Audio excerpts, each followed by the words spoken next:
Miel, sigurado ka ba dyan sa sinasabi mo? Gusto mong itanan kita? Oo, Andres. Oo. Sinasagot na kita. Di ba sabi mo gusto mo ako? Na mahal mo ako? Kung ganun, itanan mo na ako. Ilayo mo na ako sa lugar na to. Bakit ba? May pinagtataguan ka ba dito, Miel? Saka ko na ipapaliwanag sa iyong lahat, Andres. Basta't ilayo mo muna ako dito. Mas maganda kung madadala mo ako sa malayong lugar. Kung kailangang tumawid pa tayo ng dagat. Tawid dagat pa? Miel, kinakabahan ako sa'yo. Masyado naman yatang pabigla-bigla itong gusto mo eh. Kapag hindi mo ko itinanan ngayon, Andres, hinding-hindi na tayo magkikitang dalawa. Ipapakasal ako ng mga magulang ko sa halimaw na Oscar na yon. Kaya nakikiusap ako. Nakikiusap ako sa'yo, magtana na tayo.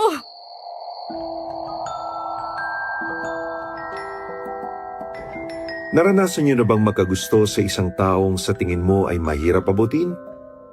Anong gagawin mo kung isang araw, magulat ka na lang na malaman mong ikaw pala ang pinipili niya dahil may kailangan siya sa'yo? Matutuwa ka ba o magdadalawang isip kahit yun na lang ang tsansa mo na makuha siya? Sa mga kapwa ko listeners dito sa Kwentong Takip Silim, pakilapag naman po ang mga sagot nyo sa comment section at babasahin po namin yan kung sakaling mapili ang kwentong ito. Magandang araw po sa inyong lahat. Tawagin niyo na lang po ako sa pangalang Andres. Isa lang po akong simpleng magsasaka noon sa tahimik naming probinsya sa Bicol. Mag-isa na lang ako sa buhay dahil binatilyo pa lang ako nang magkasunod na pumanaw ang mga magulang ko at naiwan sa akin ang sakahan ng tatay ko na hindi rin naman gaanong kalakihan. Sapat lang ang kinikita ko doon para mabuhay ko ang sarili ko. Noon, kontento naman ako sa sarili kong buhay, pero hindi ko may tatangging malungkot ang maging mag-isa. Kaya nga pinangarap ko talagang magkaroon ng masaya at sarili kong pamilya balang araw, at lalo pang tumindi ang pangarap kong iyon nang isang araw ay dumating sa lugar namin ang dalagang si Miel, ang anak ng mag-asawang bagong may-ari ng malaking koprahan sa aming baryo, at siya ring pinakamagandang babaeng nakilala ko sa tanang buhay ko.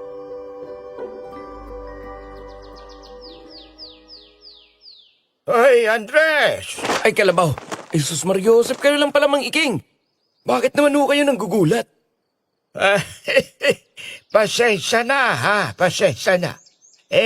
Ikaw naman kasi, muntik mo na akong mabangga dahil hindi ka nakatingin sa ninaraanan mo. Alam mo namang makipon itong daan natin, Ay, ganun ho ba? Pasensya na rin ho. Bakit ba kasi panay na lang ang habol mo ng tingin dyan?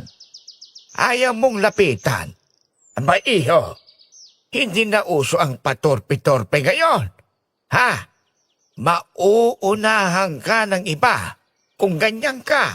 Ho? Ano bang sinasabi ninyo, Mang Iking? Hindi ho nakatingin kay Miel, no? Iba ko yung tinitingnan ko. Shush! Alam mo, iho, matanda na ako. Hindi mo na ako mapagtataguan tungkol sa mga ganyang bagay. Ito lang ang may papayo ko sa iyo. Ngayon pa lang, pormahan mo na yang si Miel kung ayaw mong maunahan. Maunahan? Mang Iking naman. Parang hindi nyo ho nakita kung gaano karaming binata dito sa atin ang nanliligaw agad sa kanya. Kaya nga, makisali ka na. Ikaw talaga bata ko Oo, aba Andres, hindi ba't 29 anyos ka na? Ilang taon na lang mawawala ka na sa kalendaryo. Wala ka pa bang balak na mag-asawa? Hindi naman ho sa ganon. Kaya lang ho, hindi naman ako magugustuhan ni Miel At paano mo naman nalaman? Ay hindi mo pa nga sinusubukan kung ako ang tatanungin, alam ko, magugustuhan ka nun kapag nakilala ka niya ng lubos. Salamat ho, Mang Iking. Pero sa estado pa lang ho ng buhay namin, ang laki na ng agwat naming dalawa. Malabo ho talaga yung sinasabi ninyo. Ay, sus. Wala yun sa ganon, Andres. Bakit? Masipag ka namang bata. Aba, gwapo ka rin naman kahit papaano. ay hindi ka lang marunong pumorma at mag-ayos.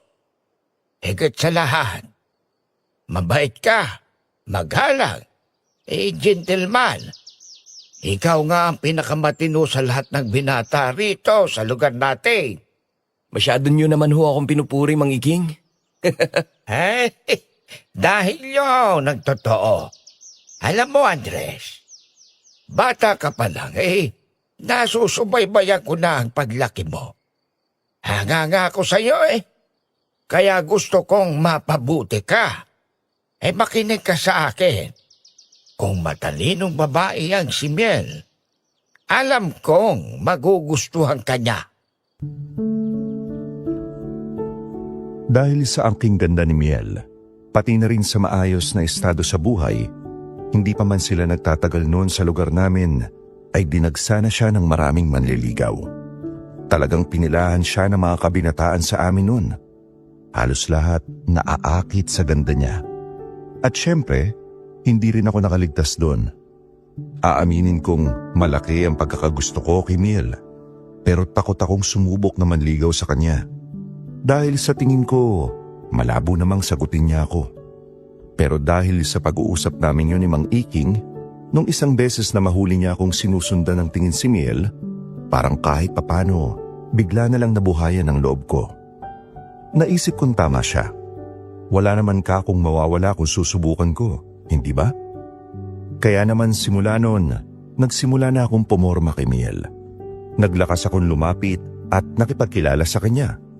Hanggang sa magkaroon na rin ako ng pagkakataong magpaalam sa kanya na liligawan ko siya. Grabe, Andres, ang sarap naman itong dala mong biko. Saan mo nabili to? Parang gusto ko rin mag-order Pati itong adobong atay na baon mo, ang sarap. Akong nagluto ng mga yan, Miel. Butit na gustuhan mo. Talaga? Nox, ang galing mo pala magluto Pwedeng-pwede ka na mag-asawa. Oh, bakit bigla ka nasamid dyan? Ayaw mo pa bang mag-asawa? Hoy, hindi ka na pabata, ha? Kasi Miel, Hindi kita maintindihan. Andres, ayusin mo nga yung pagsasalita mo. Paano kung sabihin ko sa'yong, ikaw ang gusto kong maging asawa, Miel? Aha? Miel, ang totoo niyan, nagpunta ako dito sa koprahan ninyo dahil gusto kong magpaalam sa'yo. Miel, gusto kitang ligawan. Andres, Alam ko namang suntok sa buwan tong gusto kong gawin. Ayos lang naman sa akin, Miel. Kahit hindi mo ako sagutin o gustuhin pabalik. Gusto lang talaga kitang ligawan. Para kahit papano, di man ako pala rin. Masabi ko pa rin sa sarili ko na ginawa kong lahat.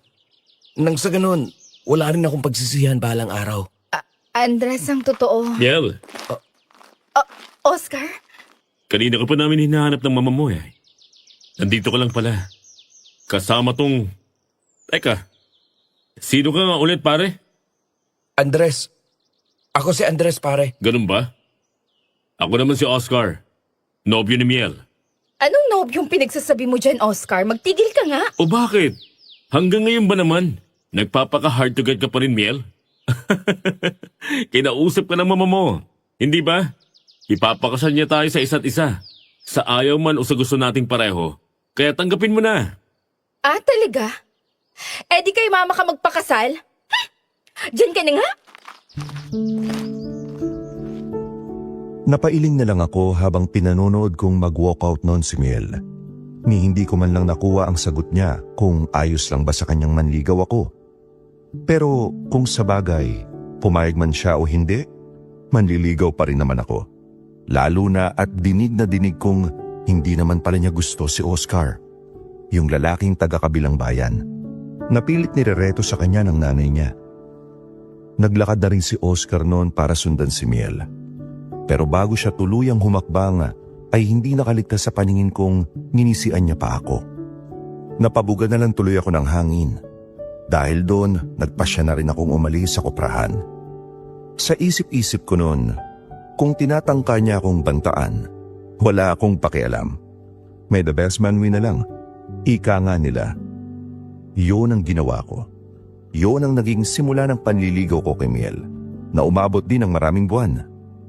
Noong una, buong buo pa ang pag-asa kong kahit papano, baka sakali, na kapag nakilala niya pa ako ng lubos, ay magugustuhan niya rin ako at mapapansin ang malinis na intensyon ko. Araw-araw ko siyang pinupuntahan sa malaking kuprahan na pagmamay-ari ng mga magulang niya. Nagdadala ako ng mga lutong bahay na paborito niya. Minsan naman ay mga preskong prutas na pinipitas ko pa mula sa mga puno sa likod ng bahay ko. Sinisiguro kong palagi siyang mingiti sa mga labi sa tuwing magkausap kaming dalawa.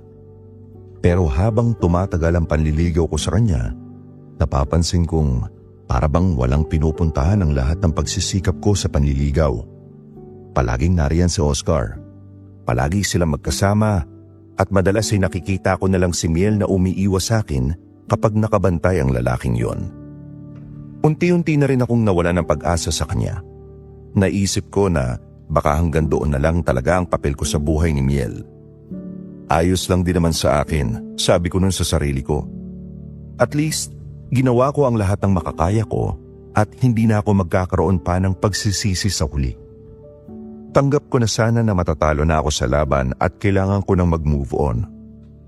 Pero, kung kailan malapit na akong sumuko at tuluyan ng palayain ang nararamdaman ko para kay Miel, doon naman siya biglang lumapit sa akin noon, isang gabi. Laking gulat ko nang sabihin niya na gusto niya raw makipagtanan sa akin. Desperado siyang makaalis sa lugar namin dahil ipapakasal na raw siya ng mga magulang niya sa halimaw na si Oscar. Talagang hindi niya gusto ang lalaki para tawagin niya itong halimaw. Kahit na ang totoo ay magandang lalaki naman si Oscar kumpara sa akin. Talagang mukha siyang prinsipe. Huwag lang natin pag-usapan ang ugali niyang may pagka-arugante talaga at mayabang. Hindi ko man lubos na maintindihan ang nangyayari noon ay sinunod ko pa rin ang gusto ng babaeng mahal ko. Handa akong isugal ang lahat para sa kanya at ilayo siya sa kapahamakan. Nagplano kami ng mabilis kung ano ang gagawin namin at kung saan kami pupunta para makapagtago.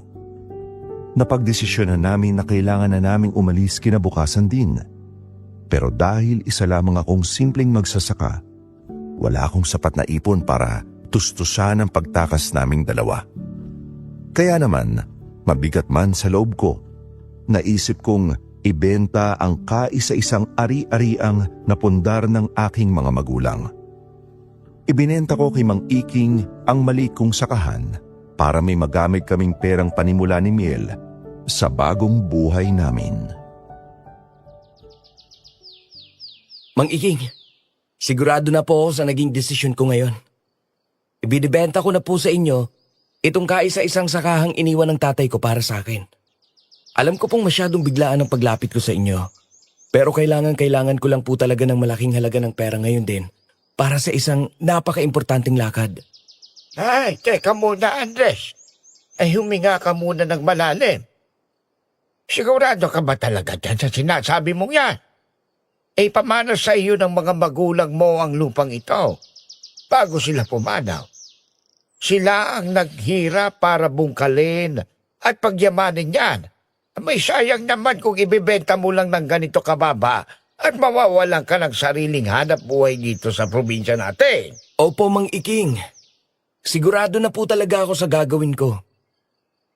Buong gabi ko po itong pinag-isipan. At eto na pong nakikita kong tanging paraan. Napaka-importante po talaga ng paggagamitan ko ng pera at kailangan kong umalis agad. At saka, alam ko naman po na sa mabuting kamay mapupunta ito dahil kayo ang bibili. Kaya panatag ang loob kong aalagaan ninyo ang lupa at hindi mapapabayaan.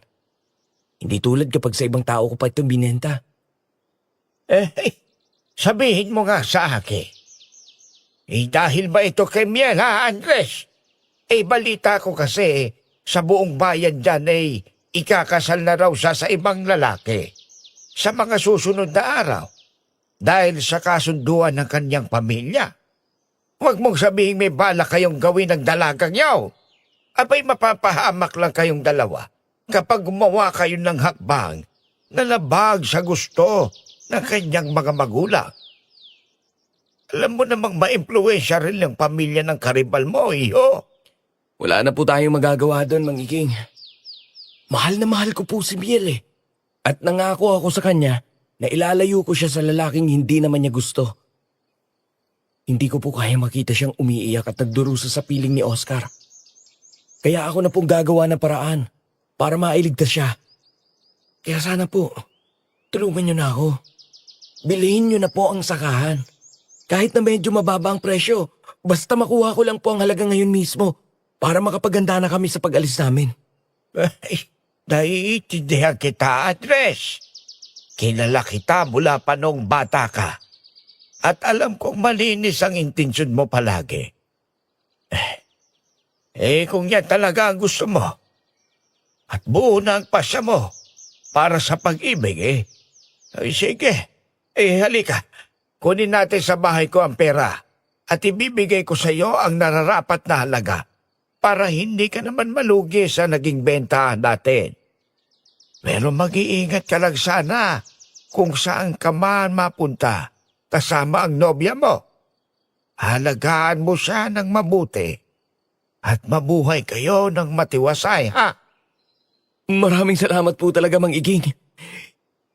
Hindi ko po makakalimutan tong malaking tulong niyo sa akin habang buhay. Kayo na po sana bahala dito sa sakahan. Aalis na po ako mamaya para makapag-impake ng mga gamit dahil mahaba-haba pa po ang magiging biyahe namin mamayang gabi. Pagkakuha ko ng pera mula kay Mang Iking ay hindi na ako nag-aksaya pa ng oras. Inayos ko ang mga damit ko at ilang mahalagang gamit bago ako nakipagkita kay Miel sa napagkasunduan naming lugar ng gabing iyon. Madilim at tahimik ang buong paligid nang magkita kami sa labas ng baryo at ramdam ko ang matinding kaba sa bawat paghinga niya. Dinala ko siya sa isang malayong probinsya na hindi ko na eksaktong papangalanan pa kung saan, pero tawid dagat yun mula sa probinsya namin sa Bicol. Mahaba at sobrang nakakapagod ang naging biyahe naming dalawa. Sumakay kami ng lumang bus papunta sa Pantalan at mula doon ay sumakay naman kami sa isang pampasaherong barko na tatawid sa malawak na karagatan. Ilang oras kaming nakaupo sa malamig na bahagi ng barko habang hinahampas kami ng hangin at malalaking alon. Halos hindi kami nakatulog sa takot na baka may sumusunod sa amin at bigla na lang kaming pigilan ng mga tauhan ng mga magulang niya. Mahigpit ang hawak ni Miel sa kamay ko sa buong biyahe na para bang takot na takot siyang mawalay sa akin anumang oras. Nang makarating kami sa daungan ng bagong probinsya kinabukasan ng umaga, sumakay pa kami ng isa pang jeep at isa pang bus papunta sa pinakadulong bayan. Kaya inabot na kami ng dapit hapon sa biyahe. Iyon ang lugar kung saan nakatira ang natitira kong kamag-anak. Dinala ko siya sa bahay ni Tio Kadyo, ang kapatid sa ama ng yumao kong nanay. Matagal na panahon na simula noong huli akong makapunta sa lugar na yon. Siguro ay bata pa ako noon at nagbabakasyon lang, pero tandang-tanda ko pa ang daan patungo sa kanila. Pagbaba namin ng bus sa kanto, naglakad pa kami sa isang mahaba at malubak na daan bago namin natunton ang malaki pero medyo luma na nilang bahay na yari sa bato at matitibay na kahoy na napapaligiran ng matataas na puno ng niyog. Kahit nagulat ay maayos at mainit kaming sinalubong ni Tio Kadyo at ng asawa niyang si Tia Inez.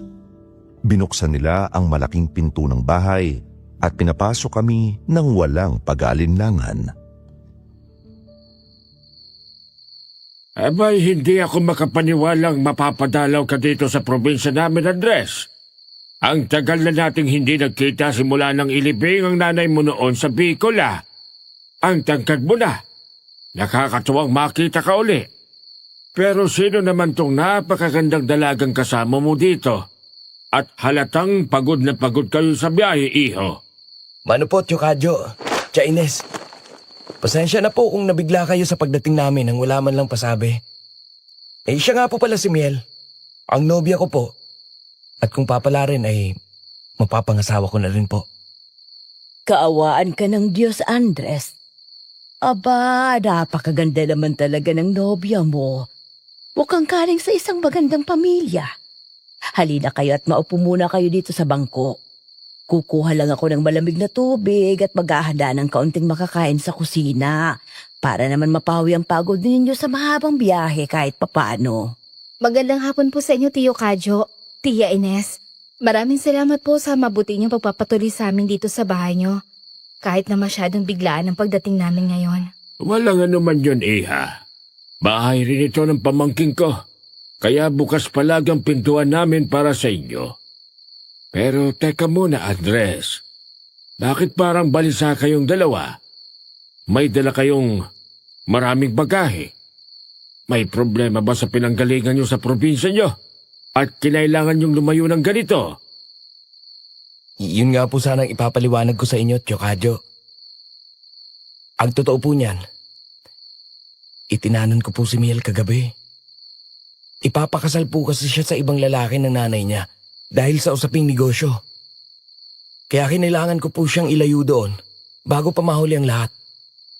Sana po'y matulungan ninyo kami at payagang makipanuluyan muna dito sa inyo habang nag-uumpisa kami ng bagong buhay. Ay nako, ganun ba ang nangyari sa inyo? Naiintindihan ko ang pinagdadaanan nyo. Mahirap talaga kapag kalaban ng mga magulang sa usaping pag-ibig, Andres. Uso pa pala ang mga ganyang pakikipagkasundo ngayon, ano? Hayaan nyo. Suportado ko ang desisyon nyo. Total ay nasa tamang edad naman kayong dalawa para magdesisyon. Dito na kayo sa bahay tumuloy at huwag na kayong humanap ng ibang malilipatan. Malaki-laki naman itong bahay namin at kasyang-kasya tayo dito.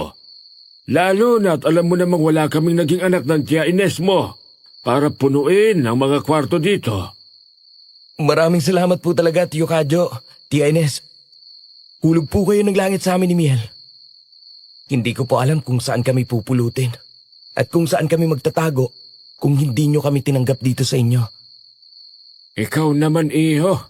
Sino pa bang magtutulungan kundi tayo-tayo lang din, hindi ba?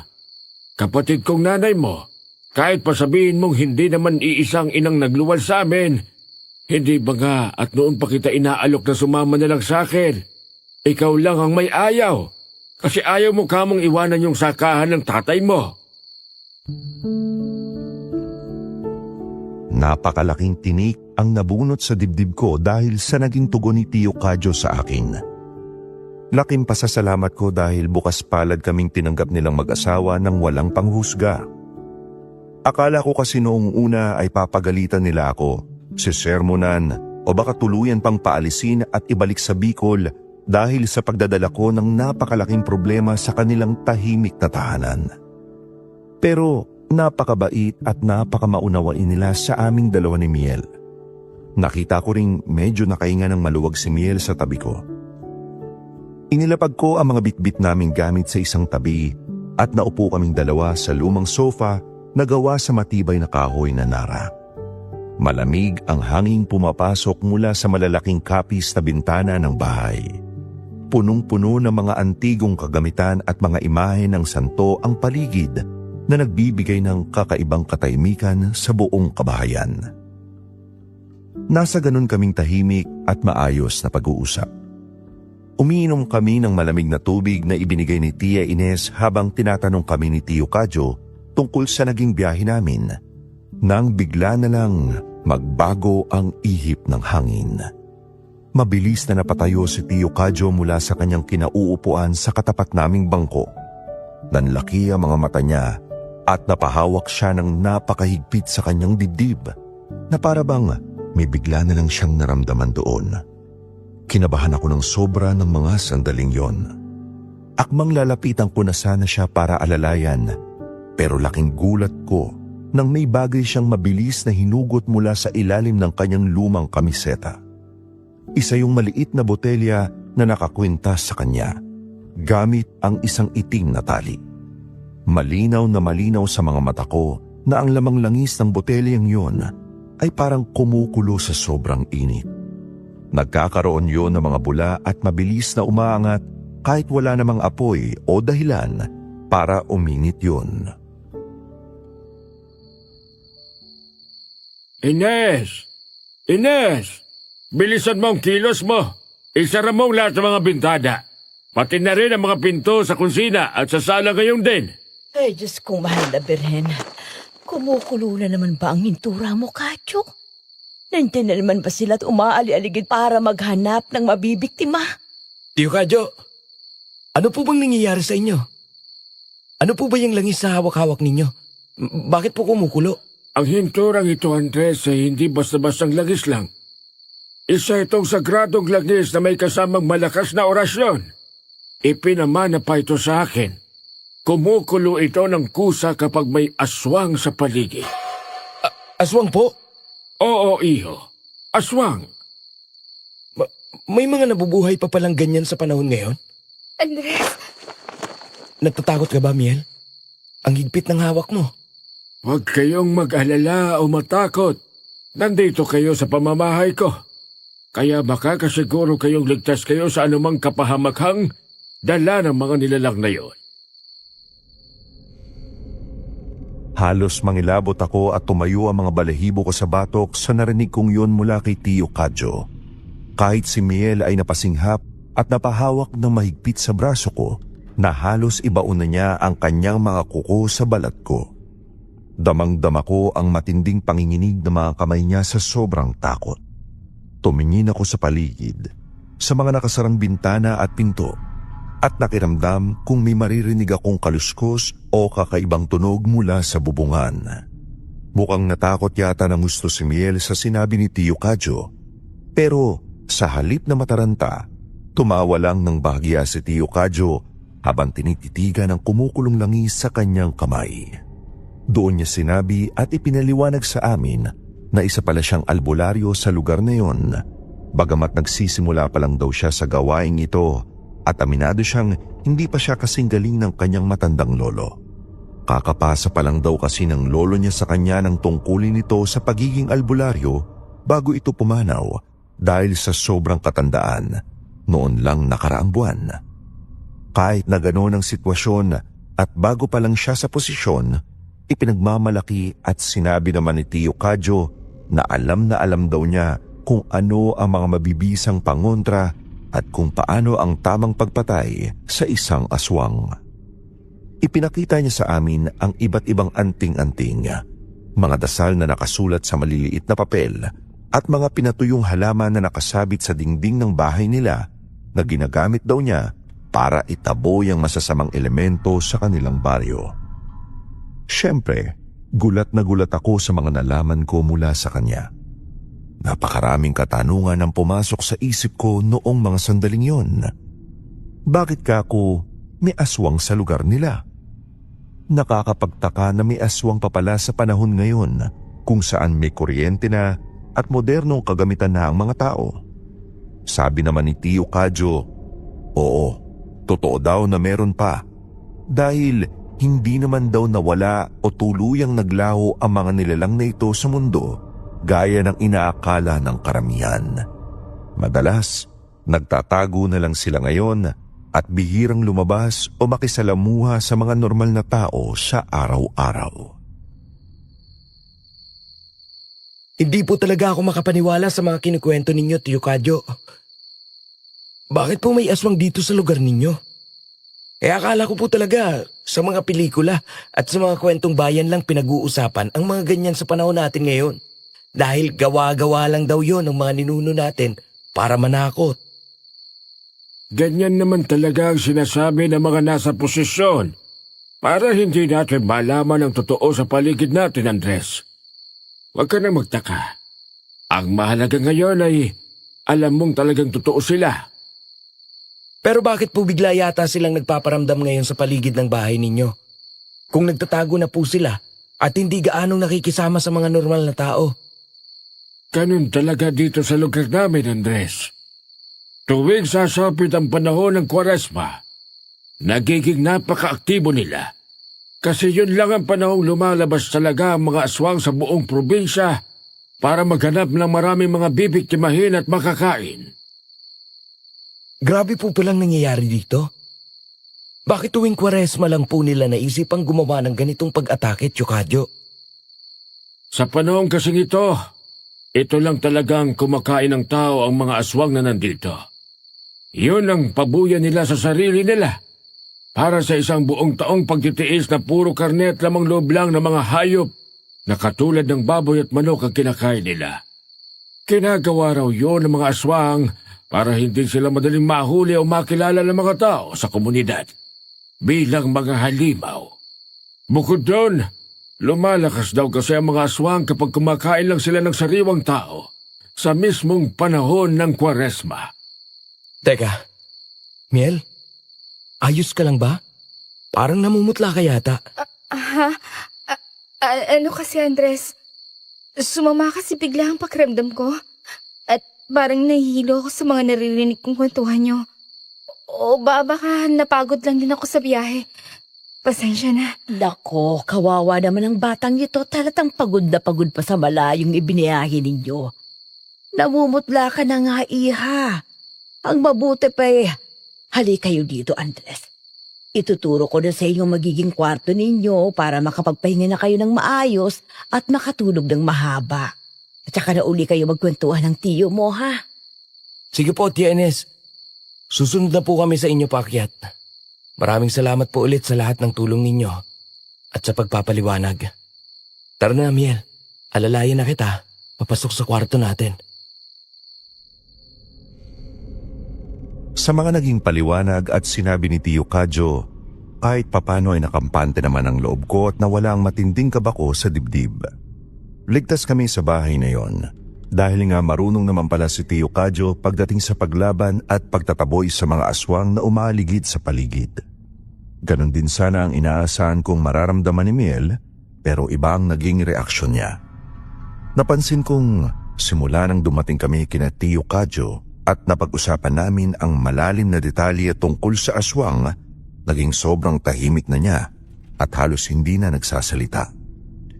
Inalalayan ko si Miel sa paglalakad at napansin kong malamig na malamig ang mga kamay niya. Naawa tuloy ako sa kanya.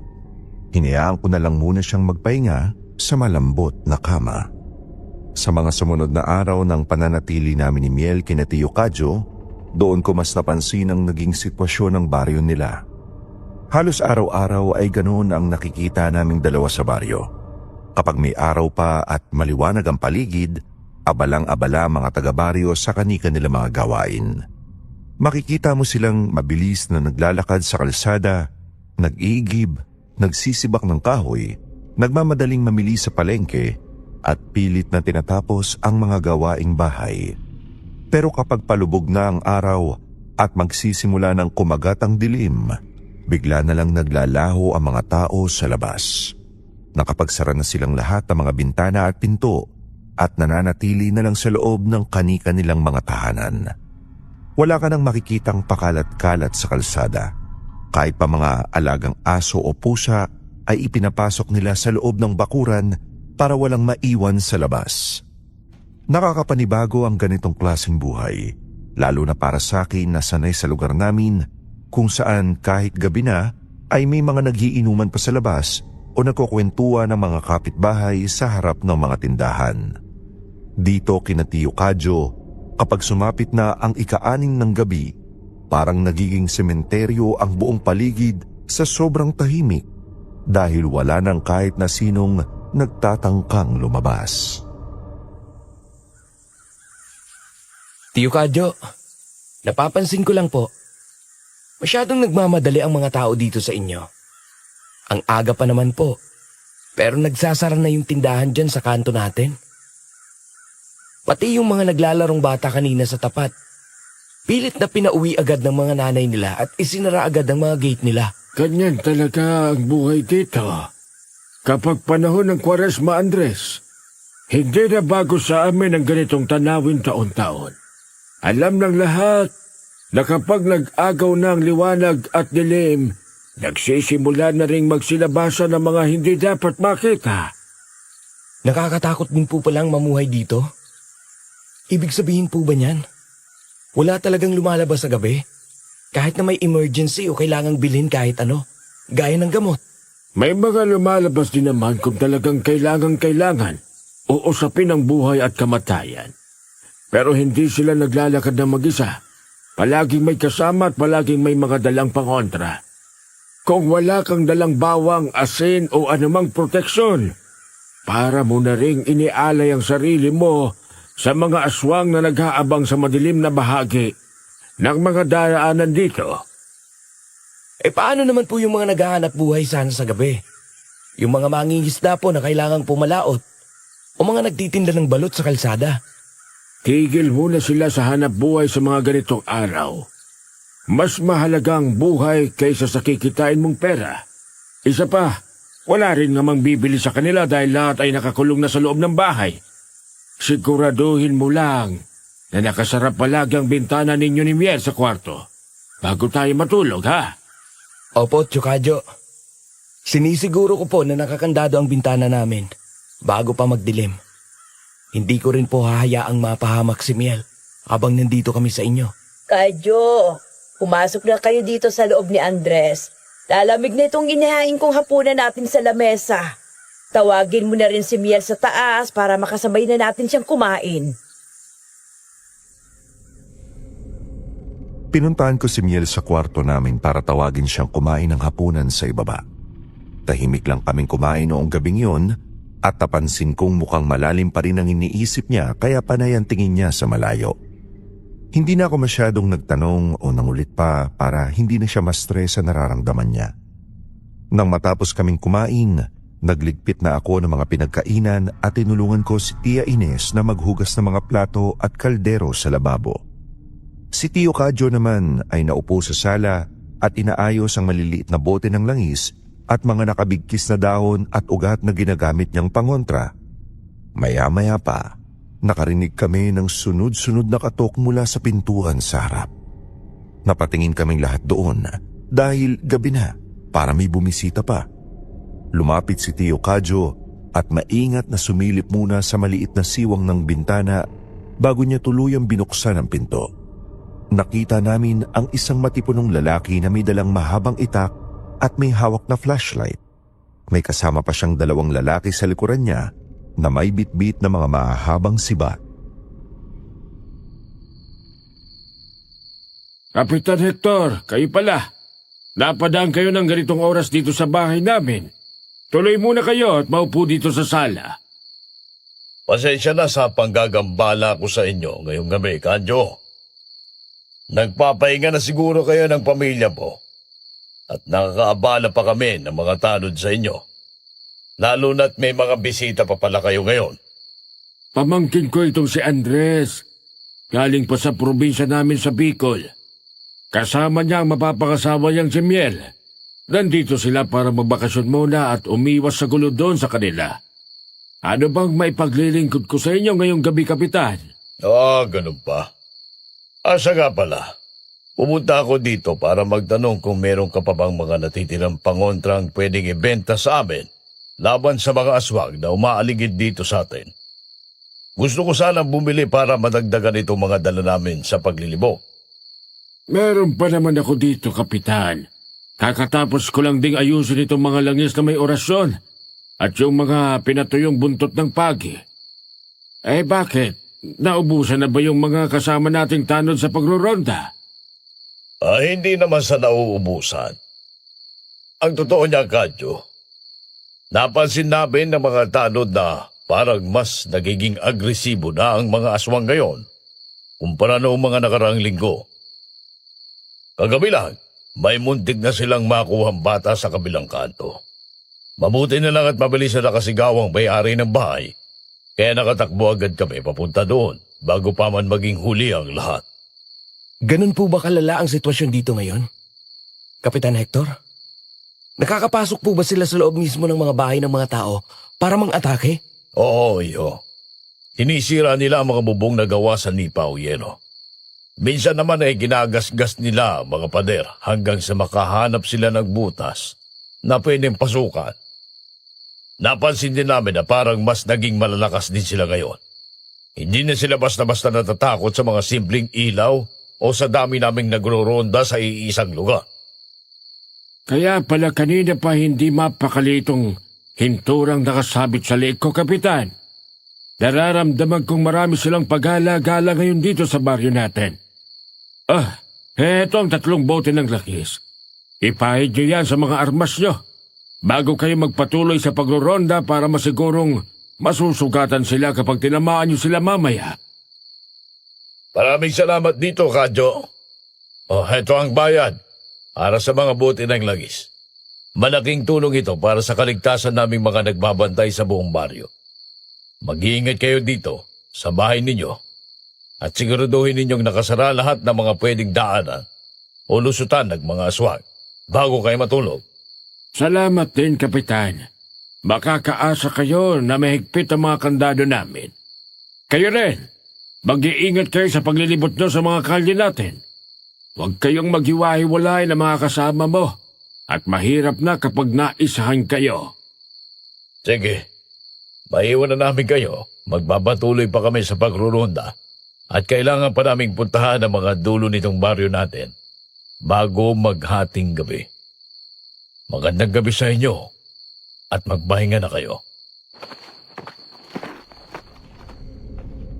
Nang makaalis na sina Kapitan Hector at ang mga kasama niyang tanod, maingat na isinara at kinandado ulit ni Tio Kadyo ang malaking pinto namin. Dinoble niya pa ang matigas na kahoy na trangka nito para makasiguradong walang makakapasok mula sa labas. Nakaramdam ako ng matinding kaba dahil sa mga kinuwento ni Kapitan Hector. Kung pati ang mga mismong nagbabantay sa baryo ay nahihirapan ng tapatan ng mga aswang, ibig sabihin ay malala na talaga ang sitwasyon doon. Pumasok yun sa isip ko at hindi ko maiwasang mag-alala ng todo para sa kaligtasan namin ni Miel. Umakyat ako sa ikalawang palapag ng bahay at naglakad papunta sa kwarto naming dalawa para tingnan kung ayos lang ba ang nobya ko. Pagbukas ko ng pinto, nadatnan ko si Miel na hindi pa rin natutulog. Napansin ko agad sa kilos niya na balisa siya. Naglalakad siya ng pabalik-balik sa gitna ng aming kwarto at halatang ninerbiyos siya dahil ninangat-ngat pa niya ang mga kuko niya sa daliri.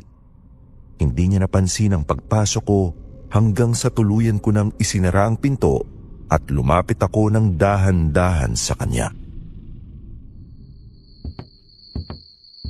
Miel, anong nangyayari sa'yo? Kanina ka pa ganyan. Akala ko natutulog ka na dahil maaga kang umakyat dito pagkatapos nating kumain sa baba. Andres, nandito ka na pala.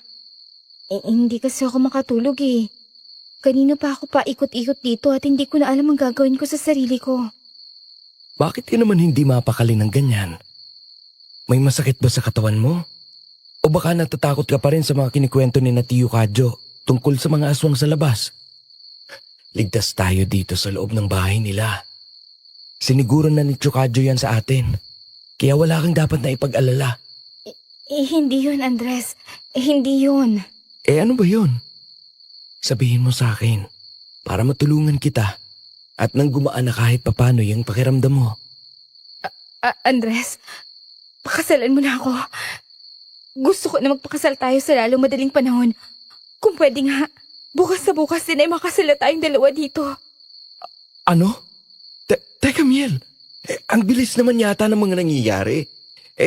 Bakit bigla-bigla mo nalang naisipan ang bagay na yan? Ngayong gabi. Gusto ko maging mag-asawa na tayo. Bago pa ako matuntunin ng Oscar at ng pamilya ko dito sa pinagtataguan natin. Andres, kilala ko ang nanay ko. Hindi sila titigil hanggat hindi nila ako nahahanap. Gagamitin nila ang lahat ng pera at koneksyon nila para lang maibalik ako sa probinsya natin at maipakasal dun sa Oscar na yon.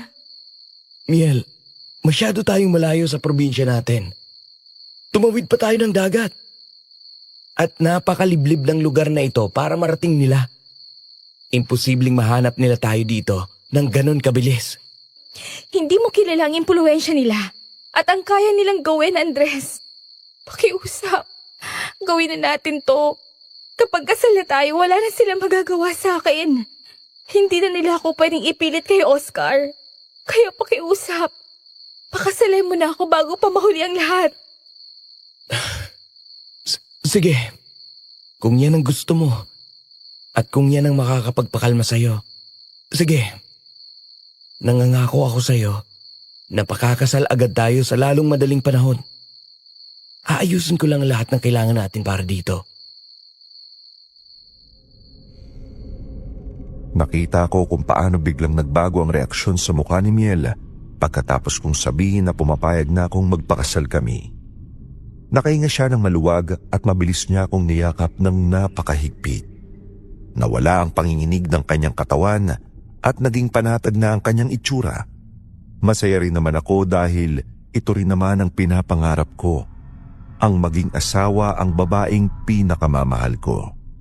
Wala nang atrasan ito, sabi ko sa sarili ko noong mga sandaling yun. Kinabukasan, pagkagising namin, bumaba agad kami ni Miel sa kusina kung saan naghahanda na ng almusal sina Tia Ines habang umiinom naman ng mainit na kape si Tio Kadyo sa mesa. Napagpasyan kong ipaalam na agad sa kanila ang napag-usapan namin dalawa ni Miel kagabi. Gusto kong malaman kung ano ang magiging reaksyon nila at kung may maitutulong ba sila para mapabilis ang pagpapakasal namin dito sa lugar nila dahil alam kong maraming kailangang asikasuhin para maging opisyal ang lahat. Lumapit kaming dalawa ni Miel sa hapagkainan para kausapin sila ng masinsinan. Magandang umaga po sa inyong dalawa. Tio Kadyo, Tia Ines. Pwede po ba namin kayong maabala saglit? May gusto po sana kaming ipaalam sa inyo na napagkasundoan namin ni Miel kagabi bago kami matulog. Magandang umaga rin sa inyo mga anak. Walang problema. Tamang-tama at naghahain na rin naman ako ng almusal nating lahat. Ano ba yung mahalagang sasabihin ninyo at mukhang seryoso yata ang mga mukha niyong dalawa ngayon? Oo nga, Andres. May problema ba kayo? Huwag kayong mahiyang sabihin kung ano pa man ang mga kailangan nyo, ha? Ito rin yung bahay nyo, itong tahanan natin. Wala po kaming naging problema, Tio Kadyo. Napakaayos po ng lahat at masarap ang tulog namin palagi dito. Ang totoo niyan, gusto ko po sanang ipaalam sa inyo na nagdesisyon na po kami ni Miel. Gusto na po sana naming magpakasal dito sa lalong madaling panahon. Nako, totoo ba yung narinig ko? Magpapakasal na kayong dalawa ng tuluyan? Abay, napakagandang balita naman yan. Opo, Tia Ines. Gusto na po sana namin mapabilis ang proseso para maging legal na po kami mag-asawa bago po may dumating na problema mula sa pinanggalingan namin. Natatakot po kasi ako na baka mahanap kami ng mga tao ng mga gulang ko at sapilitan akong iuwi doon. Naiintindihan kong nararamdaman mo, Miel. May punto ka rin dyan. At mas mabuting ang mag-ingat tayo. Kapag nakasal na kayo ng pamangking ko, mahihirapan na silang bawiin ka at pilitin sa isang kasundo ang hindi mo naman ginusto sa umpisa pa lang. Mas mabuti nga na magpakasal na kayo kaagad para may basbas na rin ang banal na seremonya ang pagsasama niyong dalawa sa mata ng tao at ng Diyos. Yun na nga rin po ang naisip ko, Tio. Mas magiging tahimik po ang isip ni Miel at mas mapapanatag po kami pareho kapag nangyari ito agad-agad.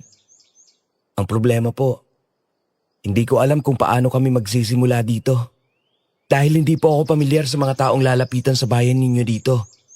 Huwag kayong mag-alala tungkol dyan sa pag-aayos, Andres. Kilala namin ang kura paroko dito sa bayan namin, si Father Luis. Mabait yun at maiintindihan niya ang sitwasyon ninyo kung ipaliliwanag natin ng maayos. Ako nang bahalang kumausap sa kanya mamaya pagpunta ko sa palengke. Tama yon. At para sa isang maliit na salo-salo, kami nang bahala ng Tia Ines mo dyan. Hihingi na lang kami ng tulong sa ilan nating mga kapitbahay na pinagkakatiwalaan ko para maganda ng kaunting pagkain. Hindi man ito magiging kasing ingrande ng kasal ng mga mayayaman. Sisiguruhin naming magiging masaya at maayos ang araw nyo bilang mag-asawa. Uso naman ang bayanihan dito. Maraming salamat po talaga sa inyo, Tio Kadyo at Tia Ines. Sobrang laking tulong po nito para sa amin. At hindi namin ito kakayanin ng kami lang. Hindi po namin alam kung paano namin kayo masusuklian sa lahat ng kabutihang ipinapakita ninyo sa amin mula pa noong unang araw na dumating kami dito sa poder ninyo. Maraming salamat po sa inyo. Nabuhayan po ako ng loob dahil sa pag-iintindi at tulong ninyo. Tatanawin ko pong malaking utang na loob ito sa inyo. Sus, iha. Huwag mo nang intindihin yon. Parte ka na rin ng pamilya namin. Lahat ng taong mahal nitong pamangking ko, mahal ko na rin. Siya nga naman, Biel. Nakakatuwa nga at naging masaya na itong bahay namin mula nang dumating kayo.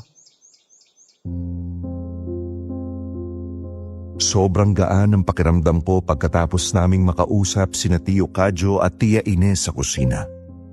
Hindi sila nagdalawang isip na suportahan kami sa desisyon naming ito at handa pa silang gumastos para mabigyan kami ng kahit munting handaan lang.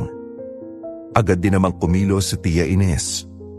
Nang araw ding yun, pumunta siya sa bayan para makausap si Father Luis at ipaliwanag ang buong sitwasyon naming dalawa ni Miel.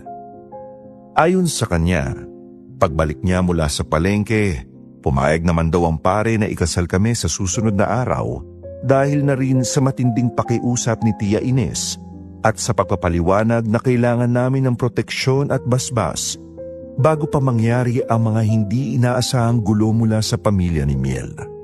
Nag-umpisa na ring maghanda ng mga gagamitin sina Tio Kadyo pagdating ng hapon.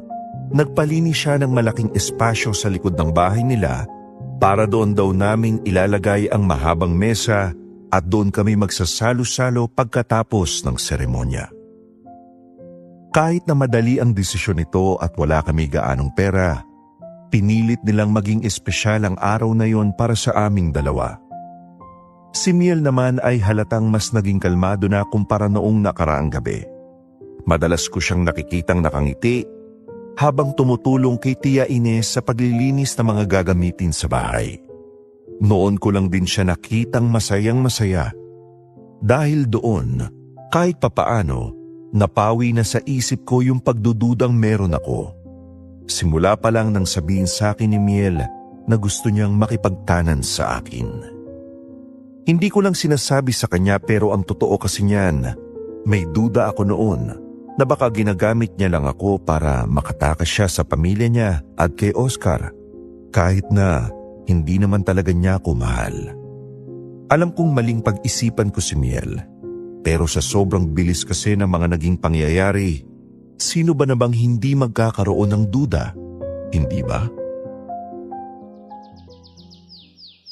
Andres, halika nga muna dito. Tulungan mo akong magbuhat itong mga kawayan para sa gagawin nating mahabang mesa.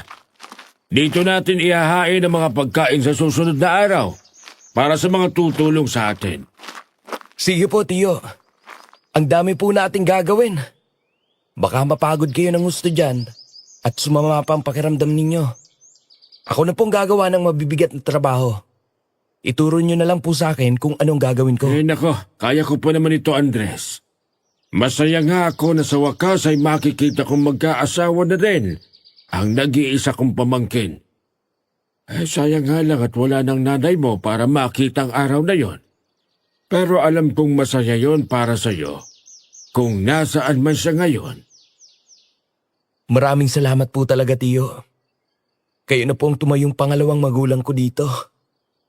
Hindi nyo kami pinabayaan ni Miel. Kahit na ang laki ng problemang bitbit namin mula sa Bicol. Wala yon, Andres. Pamilya tayo kaya dapat nagtutulungan tayo. Basta ipangako mo lang sa akin na aalagaan mo ng mabuti ang si Miel habang buhay. Maging mabuti kang asawa sa kanya. Maging tapat at mapagmahal ka palagi. At wag na wag mo siyang sasaktan.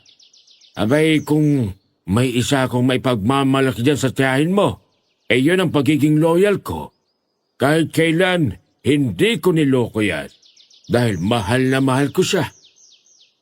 Pangako po yan, Tio. Si Mia lang po ang babaeng mamahalin ko. At gagawin ko po ang lahat para mabigyan siya ng maayos at masayang buhay. Kahit pa magsimula po kami sa pinakaibaba. Tsaka, idol kaya kita, Tio. Hanga nga ako dahil sobrang tagal nyo nang nagsasama ni Tia Ines. Mabuti naman kung ganun, Andres. Yun lang naman ang sekreto. Lagi mong tandaan na basta masaya si Commander, masaya rin ang buhay natin. O kayong dalawa dyan. Pumasok na muna kayo dito at uminom ng palamig dito sa kusina. Kanina pa kayo nagbabanat ng buto dyan sa init ng araw at pinagpapawisan na kayo. Kailangan nyo rin magpahinga, ha? Lalo na ikaw, Andres, dahil ikakasal ka na sa susunod na araw at kailangang gwapo ka. Opo, Tia Ines. Papunta na po kami dyan. Tara na po, Tio Kadyo. At baka magalit na ang commander ninyo sa loob ng bahay natin. Ganon naging kabilis ang takbo ng mga pangyayari sa buong araw na iyon. Isang araw na lang ang hinihintay namin at ikakasal na kami ni Miel at magiging isa na kami. Ang lahat ay abala para sa munting selebrasyon namin. Nakikita ko ang kagalakan sa mata ng mga tiyahin na tiyuhin ko at pati na rin sa mukha ni Miel na minsan pang humarap sa akin ng may magandang ngiti bago kami matulog. Sa mga oras na yon, pakiramdam ko ay ako na ang pinakamaswerteng lalaki sa mundo at tila ba napakabuti ng tadhana sa akin. Wala na akong hinihiling pa kundi ang mapabilisang oras para sumapit na ang araw ng kasal namin na matagal ko nang pinapangarap. Inayos ko ng mabuti ang mga isusuot ko kinabukasan at plinansya ko pa ito ng paulit-ulit.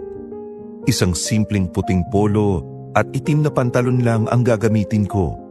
Pero para sa akin, pakiramdam ko ay nakasuot ako ng mamahaling barong dahil sa napakalaking okasyon ng buhay ko. Pinangarap ko ito ng napakatagal.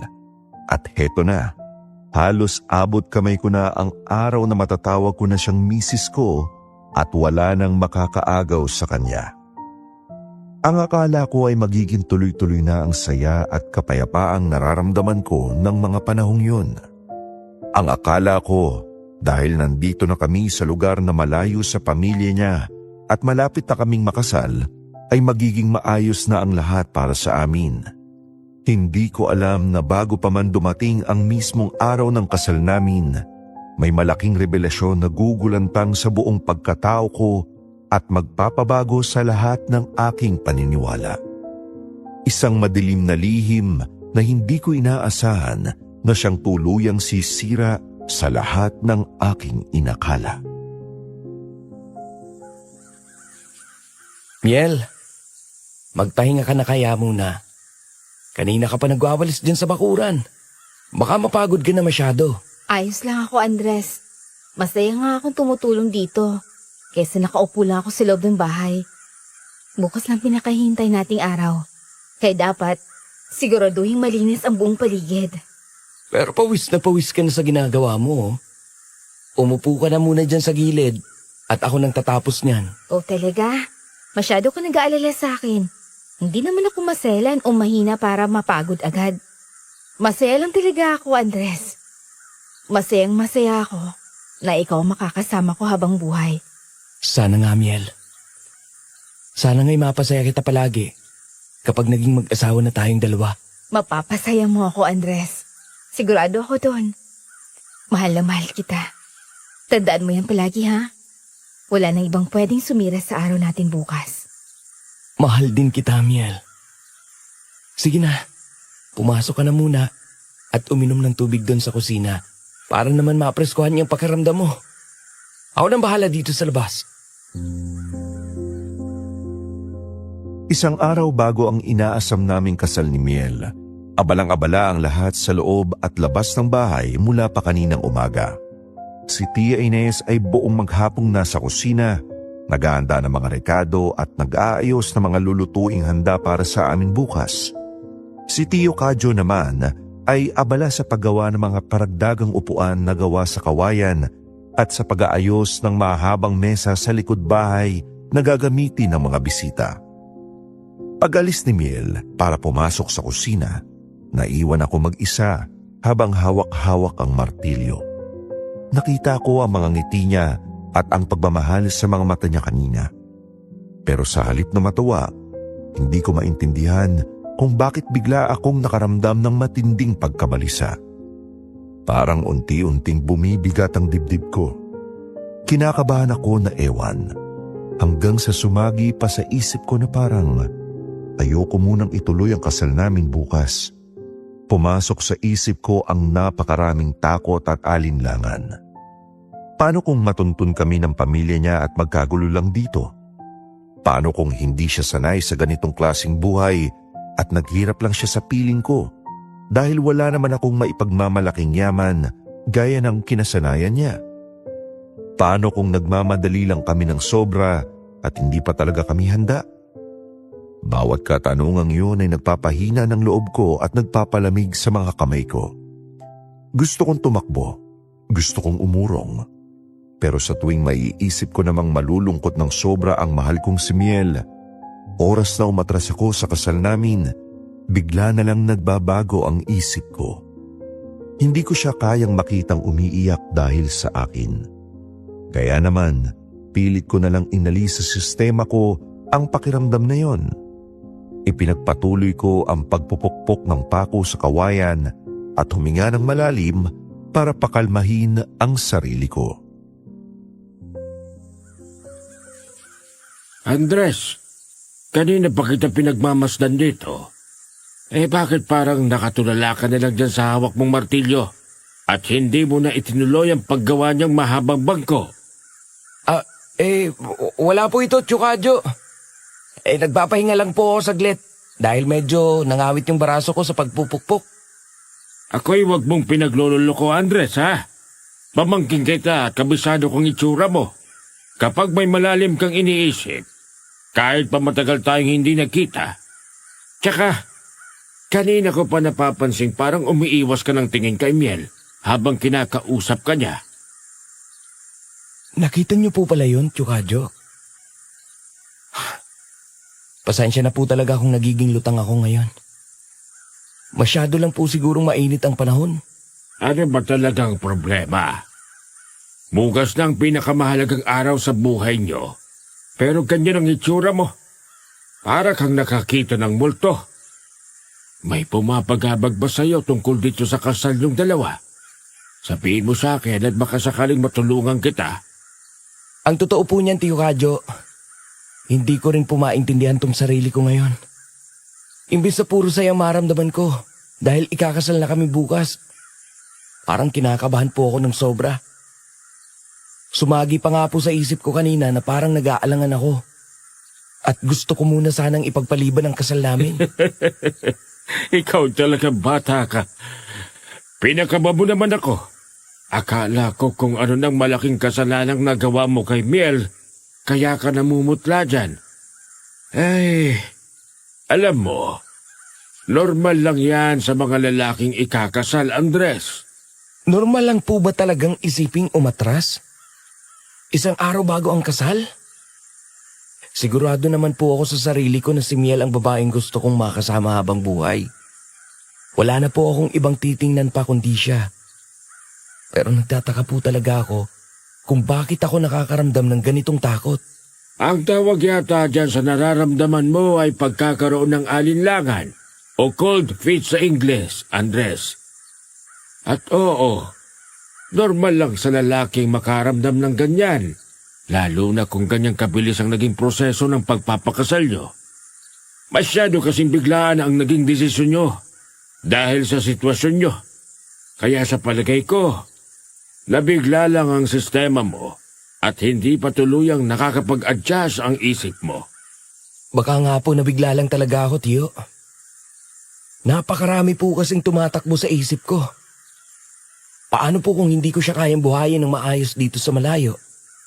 Paano kung maging miserable siya sa akin paglipas ng panahon? Ang mahalaga sa lahat ng ito ay kung ano ba talagang nilalaman ng puso mo, Andres.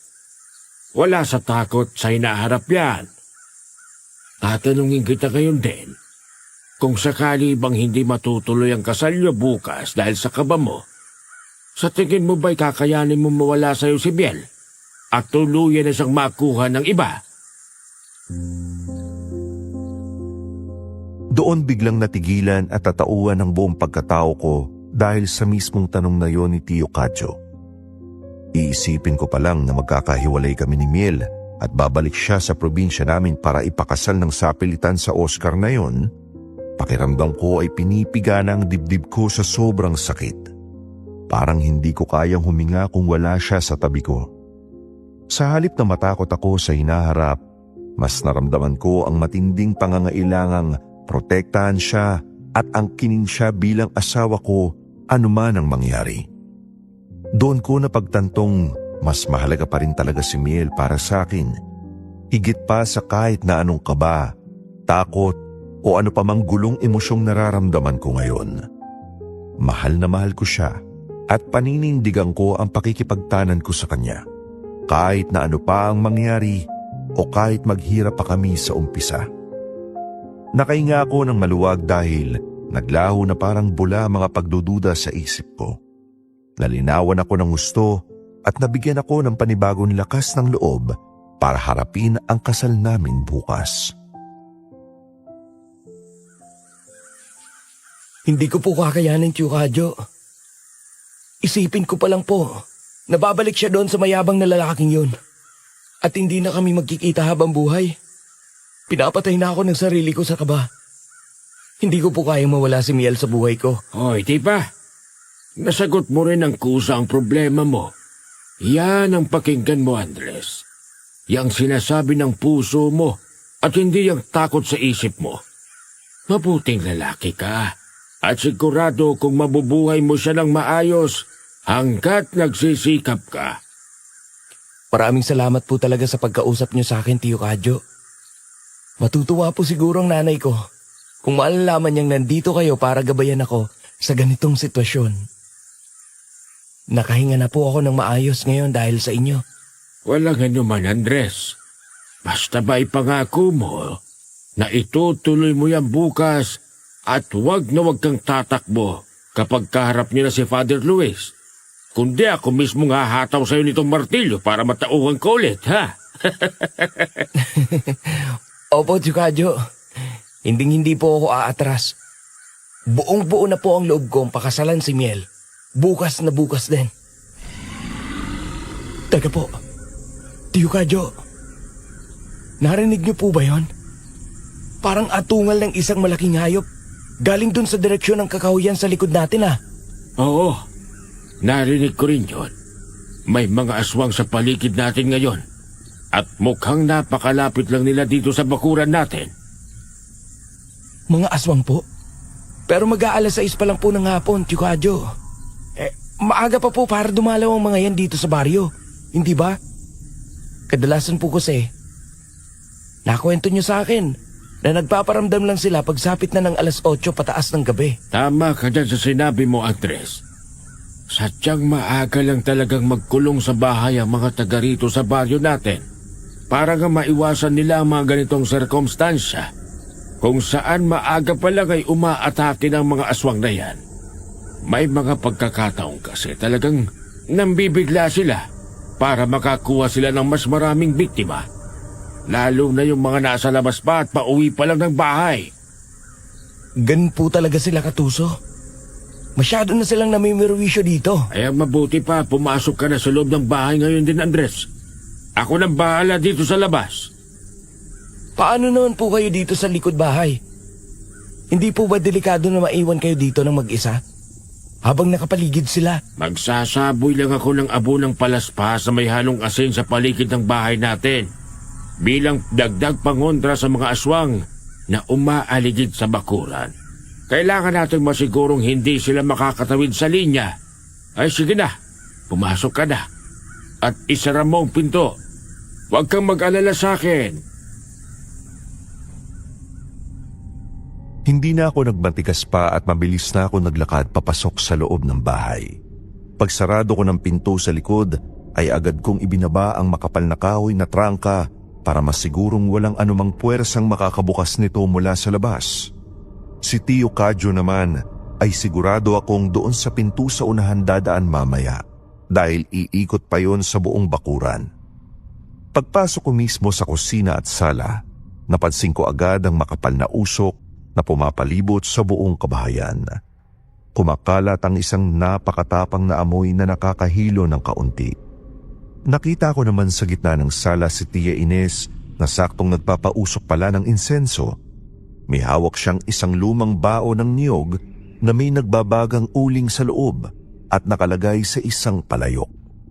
Patuloy siyang naguhulog ng mga sangkap doon na lumilikha ng matapang na usok sa buong bahay.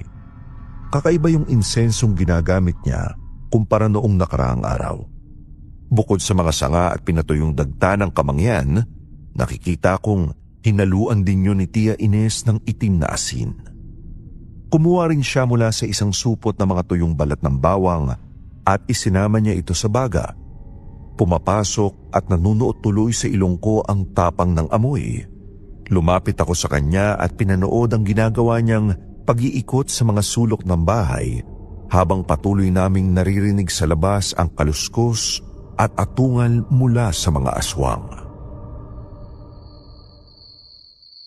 Tia Ines, siguradong nakakandado na po yung pinto natin sa likod. Maayos na po palang mga bintana dito sa sala. Yung sa mga kwarto po sa itaas, nakasara na po ba? Oo, Andres. Kanina pa nakasara lahat ng bintana simula ng dumilim ang langit. Nasa na bang Tio Kadyo mo? Bakit hindi mo pa kasabay na pumasok dito sa loob? Naiwan po siya sa labas, Tia Ines. Magsasaboy daw po muna siya ng abo at asin dyan sa bakuran para hindi makapasok yung mga aswang na umaatungal dun sa kakahuyan Ay, natin. nako. Ang matandang yung talaga, oo. Palaging nagpapakabayani sa labas. Sigurado ako marami na namang nakaabang dyan sa paligid natin na gustong sumalisi. Napansin ko po na kakaiba yata ang amoy ng insenso ninyo ngayon, Tia Ines. Mas mabisa daw kasi ang insenso laban sa mga aswang kapag hinahaluan ng mga ganitong sangkap. Kaya po pala nangangating ilong ko kapag nalalanghap ko ng malapitan. Ayaw po ba ng mga aswang sa amoy ng itim na asin at bawang? Ayaw na ayaw nila, Andres. Nasusunog ang mga baga nila kapag nilalanghap nila ang ganitong usok. Ay, alam mo kasi, hindi ko talaga maintindihan kung bakit parang itong mga nakaraang araw mas pinupuntirya ng mga aswang na palibutan itong bahay natin gabi-gabi. Baka po natunugan nila na may mga bagong dayo dito sa inyo, Tia Ines. Baka po naamoy nila kami ni Miel. Hindi naman ganun yon. Kadalasan kasi, namimili sila ng target. Ang madalas nilang puntiryahin ay yung mga bahay na may nakatirang buntis o kaya naman may malubhang sakit. Wala namang buntis o may sakit na tao nakatira kasama natin. Nakapagtataka talaga kung bakit palagi silang nandito sa atin kumpara sa ibang kapitbahay. Dahil hindi naman dugo ng buntis o may sakit ang pinunta nila dito, Ines. Malabang ay natunugan ng mga aswang sa akin na nanggagaling ang mga pangondrang ginagamit ng mga tanod sa pagroronda. Kaya nagagalit sa akin ang mga yan. Ay, Diyos ko kaadyo.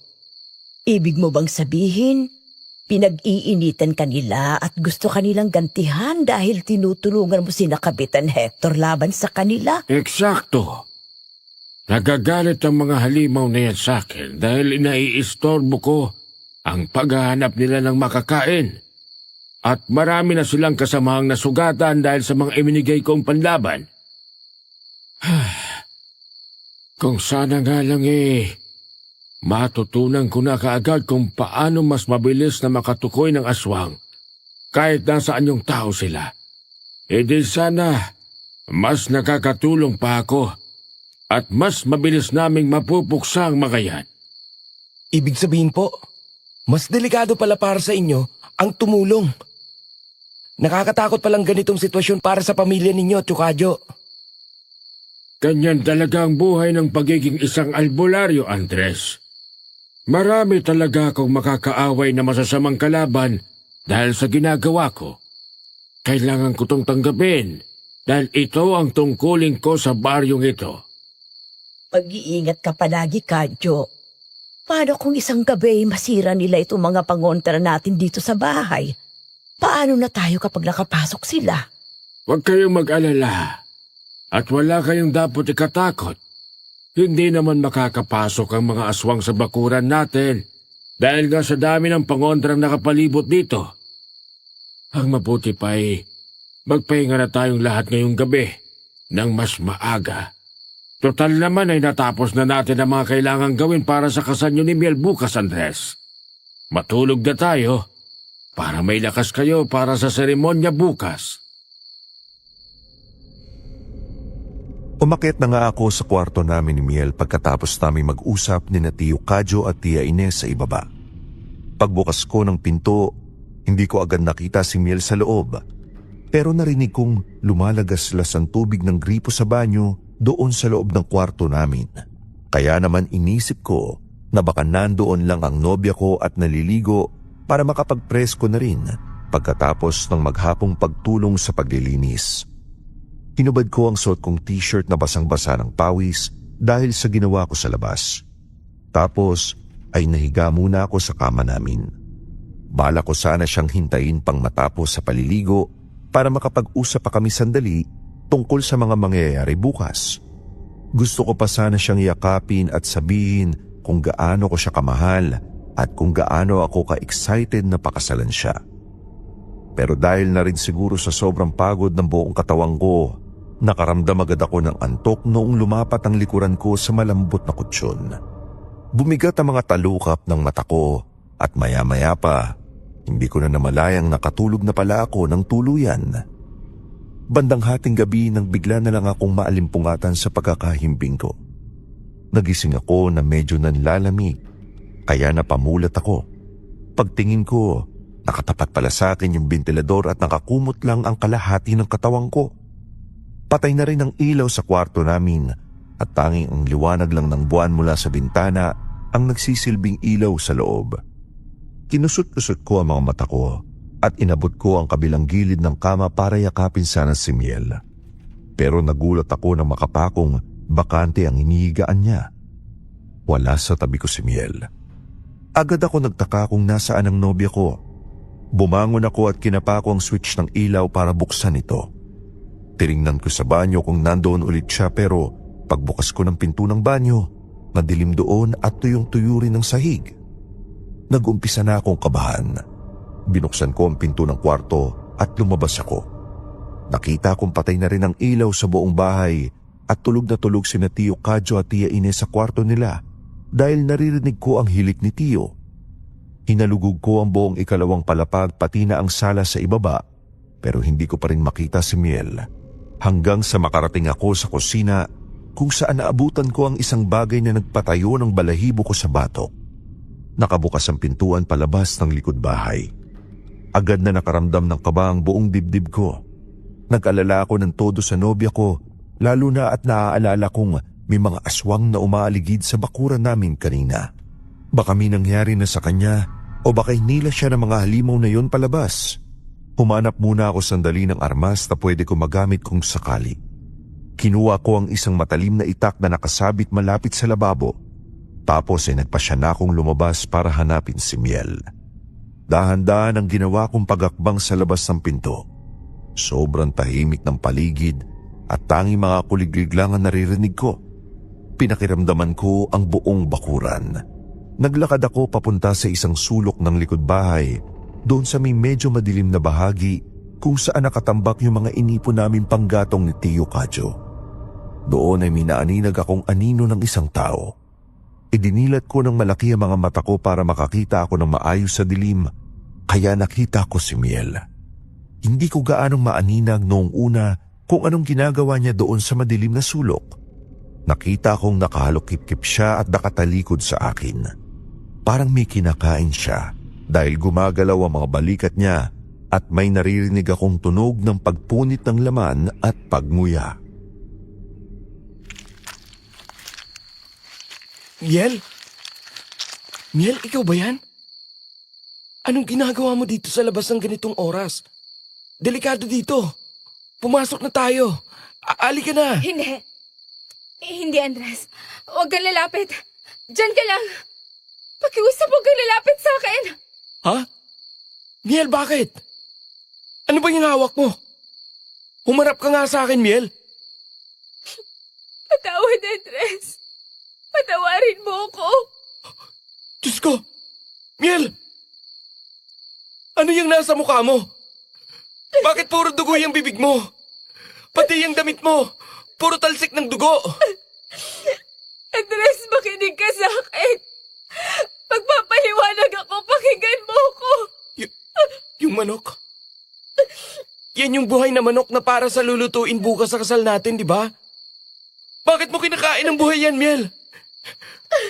Halos buto at balahibo na lang natira sa leeg at katawan niya na. Miel? Aswang ka ba? Patawad, Andres. Patawarin mo ko kung itinago ko sa iyong tungkol dito. Natakot lang ako. Natakot ako mawala ka sa akin kapag nalaman mo ang totoo. Hindi. Hindi pwede ito. Nananaginip lang ako. Tama. Sabihin mo sa akin panaginip lang to, Miel. Paano mangyayaring aswang ang babaeng pakakasalan ko bukas? Hindi to totoo! Hindi! Andres! Lumayo ka muna sa kanya. Tio Kadyo, nakikita niyo po ba to? Si Miel po, kumakain ng buhay na manok. Mukhang nayanggaw ang mapapangasawa mo, Andres. Kailangan nating mahuli agad siya ngayon din para magamot ko siya agad bago pa tuluyang lamunin ng kamandagang sistema niya. Nayanggaw po. Ibig ninyong sabihin, may nangawa lang sa kanya dito, kaya siya naging ganyan? Maaari. Baka nga may nanghawa sa kanya nung magpunta kayo dito at naisahan siya ng mga umaaligid na aswang.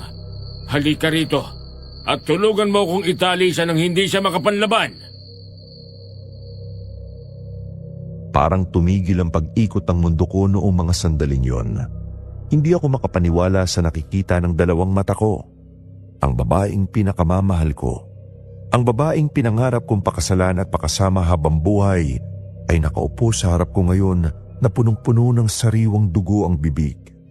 Habang hawak ang isang luray-luray na katawan ng manok na ilalaan sana namin para sa handaan bukas. Ramdam ko ang pagkirot ng puso ko at ang panginginig ng buong katawan ko. Hanggang sa nabitawan ko na lang ang itak na hawak-hawak ko. Parang lutang na sumusunod na lang ako sa utos ni Tio Kadyo kahit na medyo diskumpiyado ko sa mga nangyayari.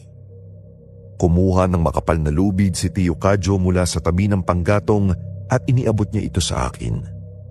Akala ko manlalaban pa si Miel o kaya ay tatakbo siya palayo dahil aswang siya at baka saktan niya kami. Pero hindi niya ginawa yun.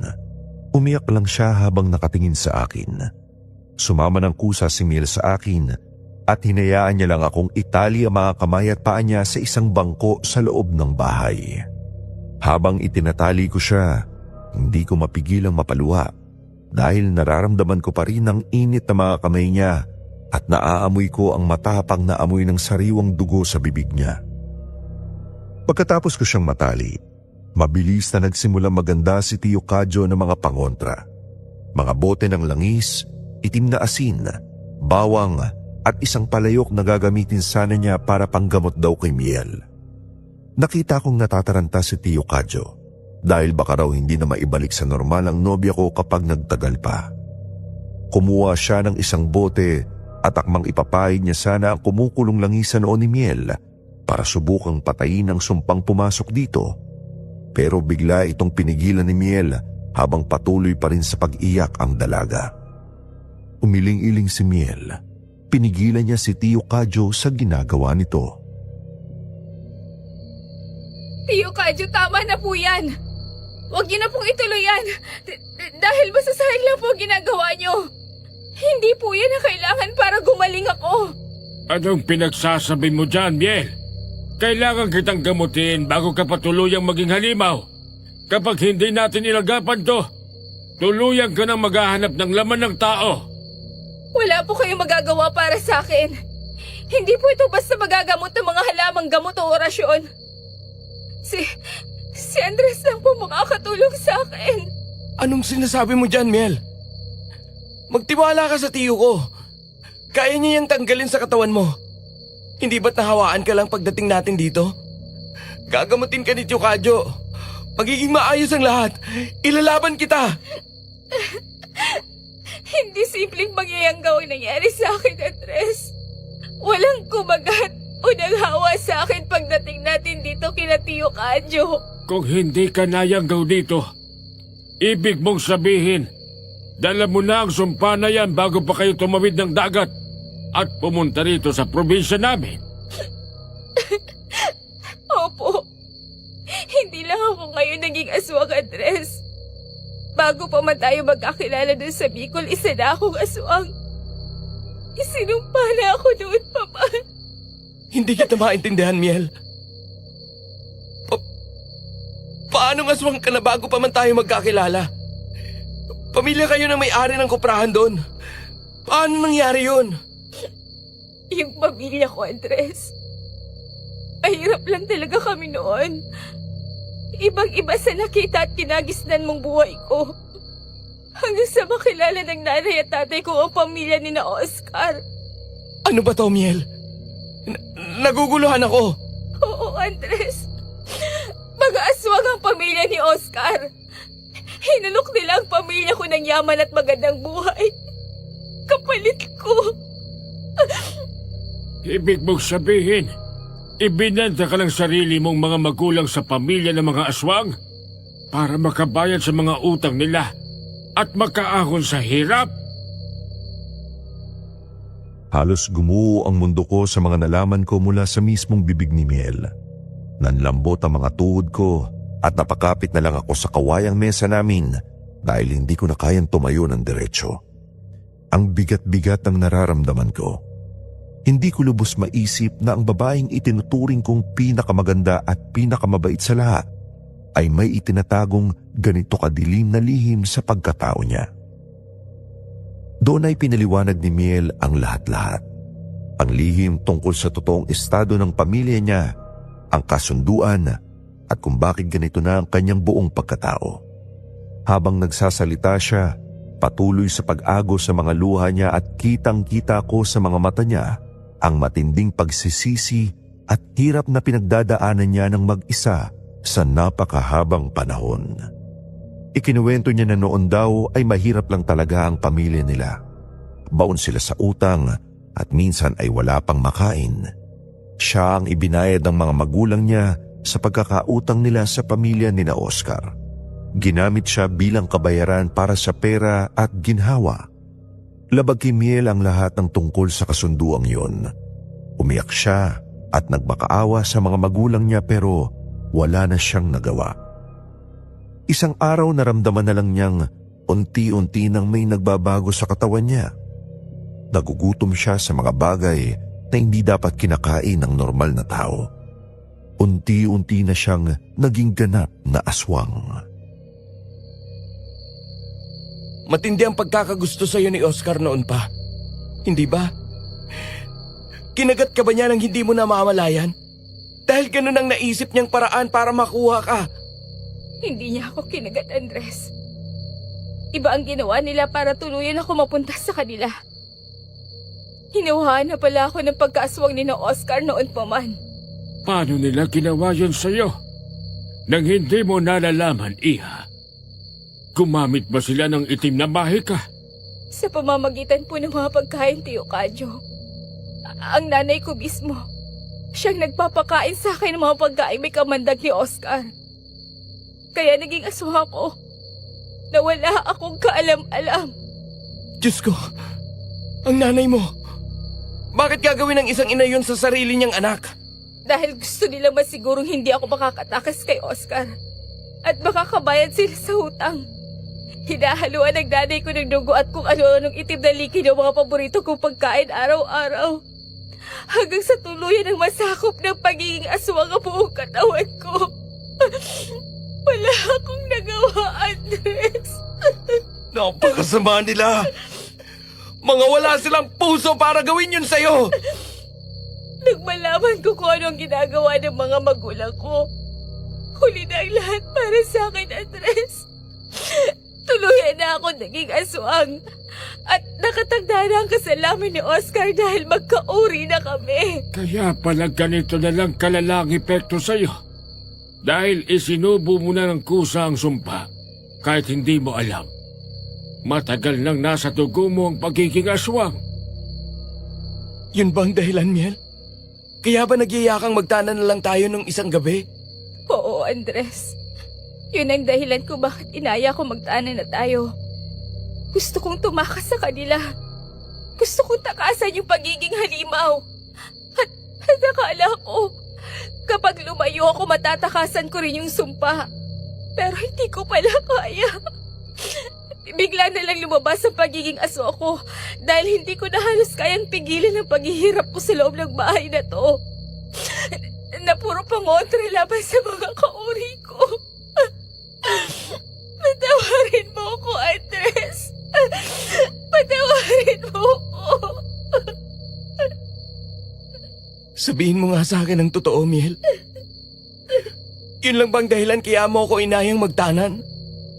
Para makatakas ka kay Oscar? At para mailigtas mo ang sarili mo sa sumpa? Ginamit mo lang ba ako? Mahal mo ba talaga ako? Hindi. Hindi ganun yun, Andres. Mahal kita. Mahal na mahal kita. Kung mahal mo ako, bakit inaglihim? Paano ko malalamang totoo yung sinasabi mo kung simula pa lang puro panlilin lang na ang ginawa mo sa akin? Oh, Diyos ko, Kadyo. Anong nangyayari dito? Bakit nakatali si Biel at puro dugo ang... Kumalma ka lang, Ines. Hayaan muna nating mag-usap ang dalawa para malinawan tayo sa lahat ng gulong ito. Pakinggan mo ako, Andres. Bago pa man tayo magkakilala, tanggap ko na ang kapalaran ko. Handa na ako mabuhay kasama si Oscar. Kahit hindi ko siya mahal. At kahit labag sa kalooban ko. Dahil alam ko wala na akong kawala. Eh bakit nga naisipan mo pang manggulo sa buhay ko? Kung tanggap mo na pala. Dahil nag-iba ang damdamin ko nang dumating ka, Andres. Ipinaranas mo sa akin kung gaano ako kahalaga. Ipinakita mo sa akin kung paano tratuhin ng tama. Dahil sa'yo, nagsimula ako magkaroon ulit ng pag-asa. Naisip ko baka sakali lang. Baka pwede pa ako maging masaya sa piling mo. Baka may pag-asa pa akong magmahal kahit na ganito na ako. Bakit hindi mo sinabi agad sa akin? Bakit hindi mo ipinagtapat para natulungan kita? Dahil pinagbantaan ako ni Oscar. Sinabi niyang papatayin ka niya oras na makipaglapit pa ako sa'yo. Kaya nga nung una, hindi ko agad maiparamdam sa'yo ang totoo kong nararamdaman. Dahil natatakot ako mapahaba ka ng dahil sa akin. Kung ganon, anong nagpabago sa isip mo? Bakit bigla kang nakipagtanan at nag-ayang magpakasal tayo agad dito? Isang gabi, narinig ko nag-uusap ang nanay ko at si Oscar. Nalaman kong hindi pala permanente ang pagiging aswang ko. Mapuputo lang sumpa sa katawan ko kapag nabasbasan ako ng pare sa seremonya. At kapag naikasal ako sa ibang lalaking hindi naman aswang. Yun daw ang dahilan kung bakit hindi ako pwedeng maikasal sa iba. Dahil mawawala ng bisa ang kamandag ni Oscar sa katawan ko, Andres. Wala akong ibang nagawa kundi ang makinig sa bawat salitang lumalabas sa bibig ng babaeng mahal ko. Habang nagpapaliwanag siya, nakikita ko ang labis na takot at pangungulila sa mga mata niya. Ipinaliwanag niya sa akin na alam daw niyang gagawin ni na Oscar ang lahat para sirain ang kasal namin oras na malaman nito ang plano namin. Kaya raw inaya niya muna ako magtanan sa napakalayong lugar na tawid dagat. Mahihirapan daw kasing sumunod ang mga aswang kung tatawid sila sa malalawak na katubigan papunta rito dahil maalat yun at kahinaan nila ang asin. Iba naman daw ang kaso niya dahil hindi pa naman siya ganap na halimaw. Kaya nakatawid siya ng ligtas kasama ako. Akala raw niya ay matatagalan pa bago siya masundan ni na Oscar at ng pamilya nito. Pero mukhang nagkakamali siya. Dahil yung mga aswang pala na umaali-aligid ngayon sa bahay ni na Tio Kadyo simula pa noong dumating kami, ay siya talaga ang hinahanap ng mga yon. Mga angkan pala ni na Oscar ang mga umaatungal sa labas. Kaya nung malaman ko yun, inaya na kita agad na magpakasal tayo. Ayoko makuha ko ni Oscar, Andres. Ikaw lang ang lalaking gusto ko makasama habang buhay. Gustong-gusto ko na talagang umamin sa'yo tungkol sa lihim ko noon pa man. Pero pinigilan ko lang ang sarili ko.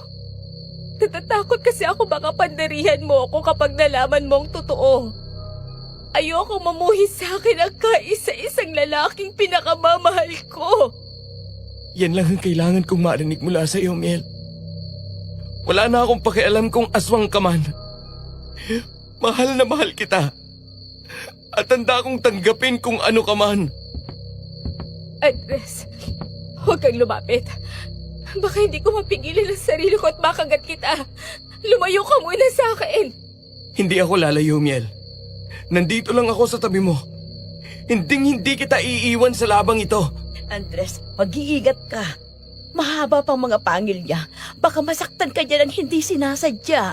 Tia Ines, hindi po ako sasaktan ni Miel. Kilala ko po siya. At alam kong kilala rin ako ng puso niya. Andres, huwag mo ako yakap. Mahal na mahal kita, Miel. Nakapagtataka. Kahit nakadikit ka na sa kanya, parang wala siyang naramdamang pagnanasang kainin ka.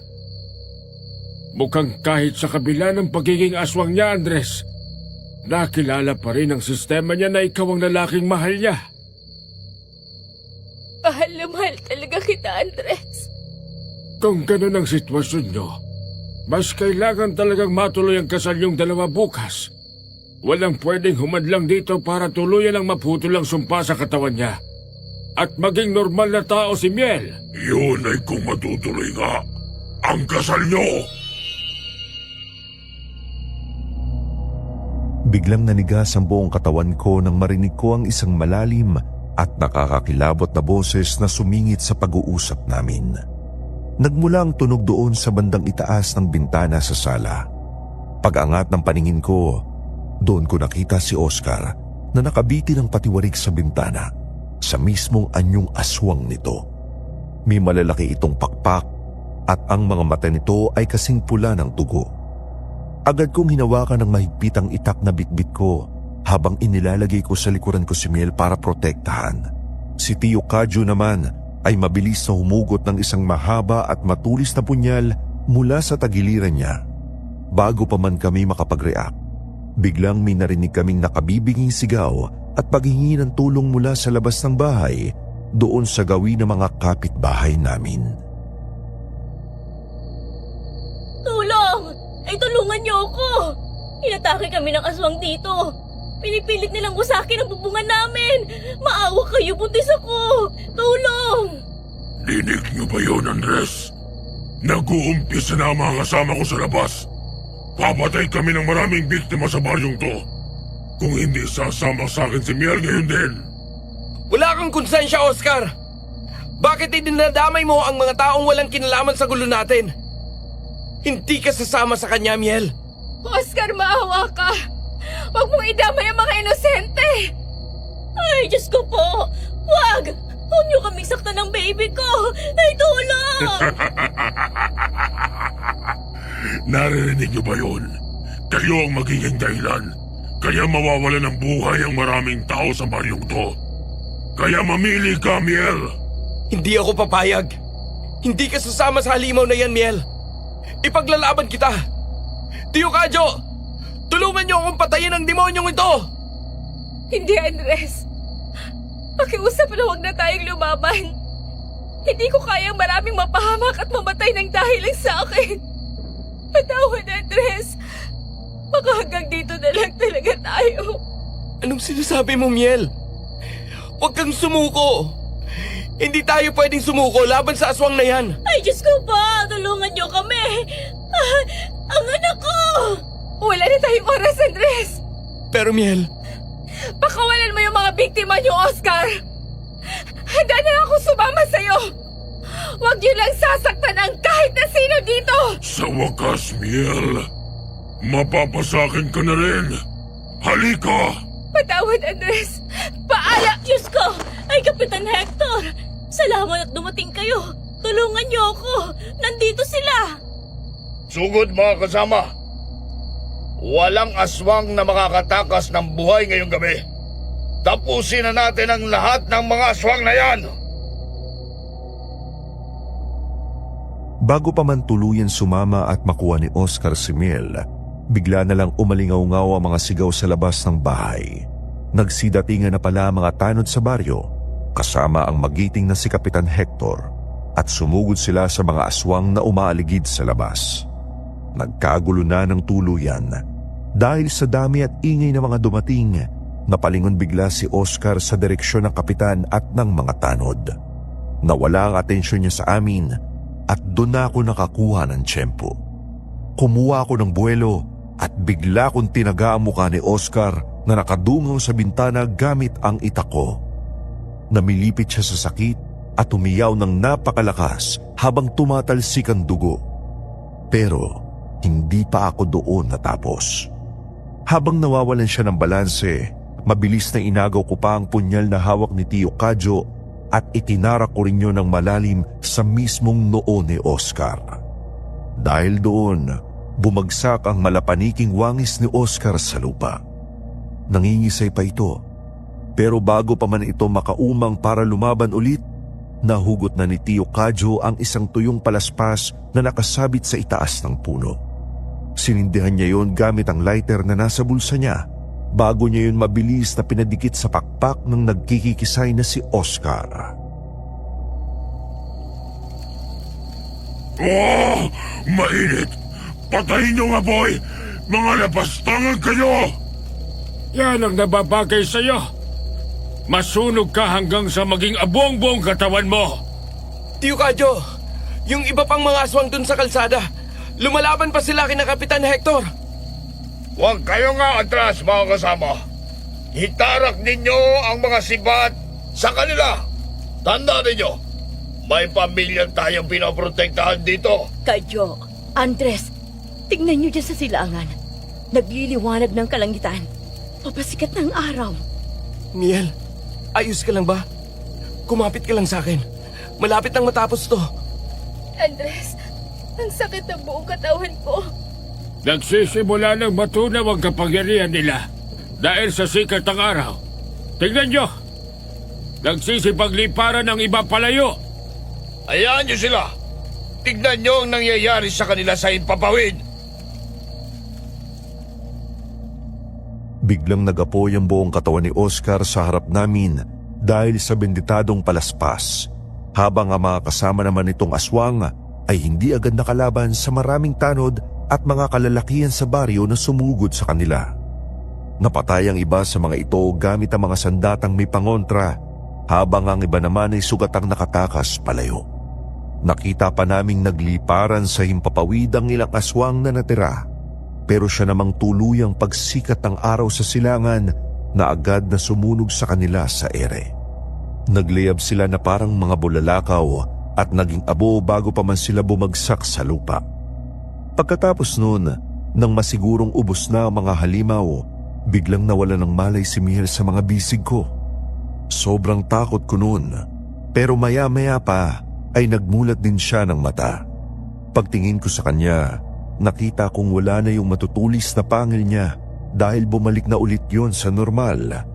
Unti-unti nang nawawala ang epekto ng sumpa dahil patay na si Oscar. Agad kaming naghanda kahit napagod at puyat kaming lahat. Dahil sabi ni Tio Kadyo, kailangan talagang matuloy na ang kasal namin ni Miel ng araw ding yun para sa wakas ay magamot na si Miel ng tuluyan. Hindi na kami nag-aksaya ng panahon pagkatapos nun.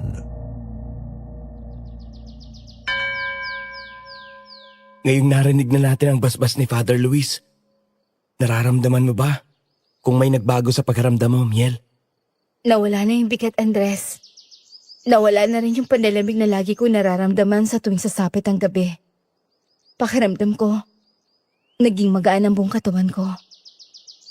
Normal na tao na ulit ako. Sabi ko naman sa'yo matatapos din ang kalbaryo mo. Mula ngayon, misis na kita. Wala nang sumpa at wala nang Oscar na makakapaghiwalay sa ating dalawa. Misis mo na nga ako. Ang saya-saya ko, Andres. Sana lang talaga. Nandito rin ang nanay at tatay mo para makita tayo ngayon. Nakikita nila kayo mula sa langit, Miel. Sigurado akong tuwang-tuwa ang dalawang yun para sa inyo. Lalo na't alam nilang nasa mabuting kamay na ang anak nila. Narinig ko naman siguro yung sinabi ni Father Luis kanina. Bago kayo basbasan, hindi ba? Kailangan magmahalan kayo sa hirap at ginhawa. Kaya wag na wag mong sasaktan itong pamangkin ko, Miel, ha? At ganun ka rin, Andres. Gaya ng napag-usapan natin. Oo naman ho, tiyo. Kayo kayang idol ko. Maraming salamat po ulit sa inyong dalawa. Kayo na po ang tumatayong pamilya ko ngayon. Kung hindi dahil sa tulong nyo, baka tuloy na ako naging halimaw. At baka wala na kaming dalawa ni Andres. Wala yon, anak. Ang mahalaga, ligtas na tayong lahat ngayon. Ligtas ka na. At tapos na ang kasunduan nyo sa mga aswang na yon. Pwede ko na ba kayong maiwan saglit, tiyo, tiya? Kanina ko pa kasi gustong papakin ng halik itong misis ko eh. Aba, nasa loob pa tayo ng simbahan, Andres. Mamaya na yan pag-uwi natin sa bahay. Sira ka talaga, Andres.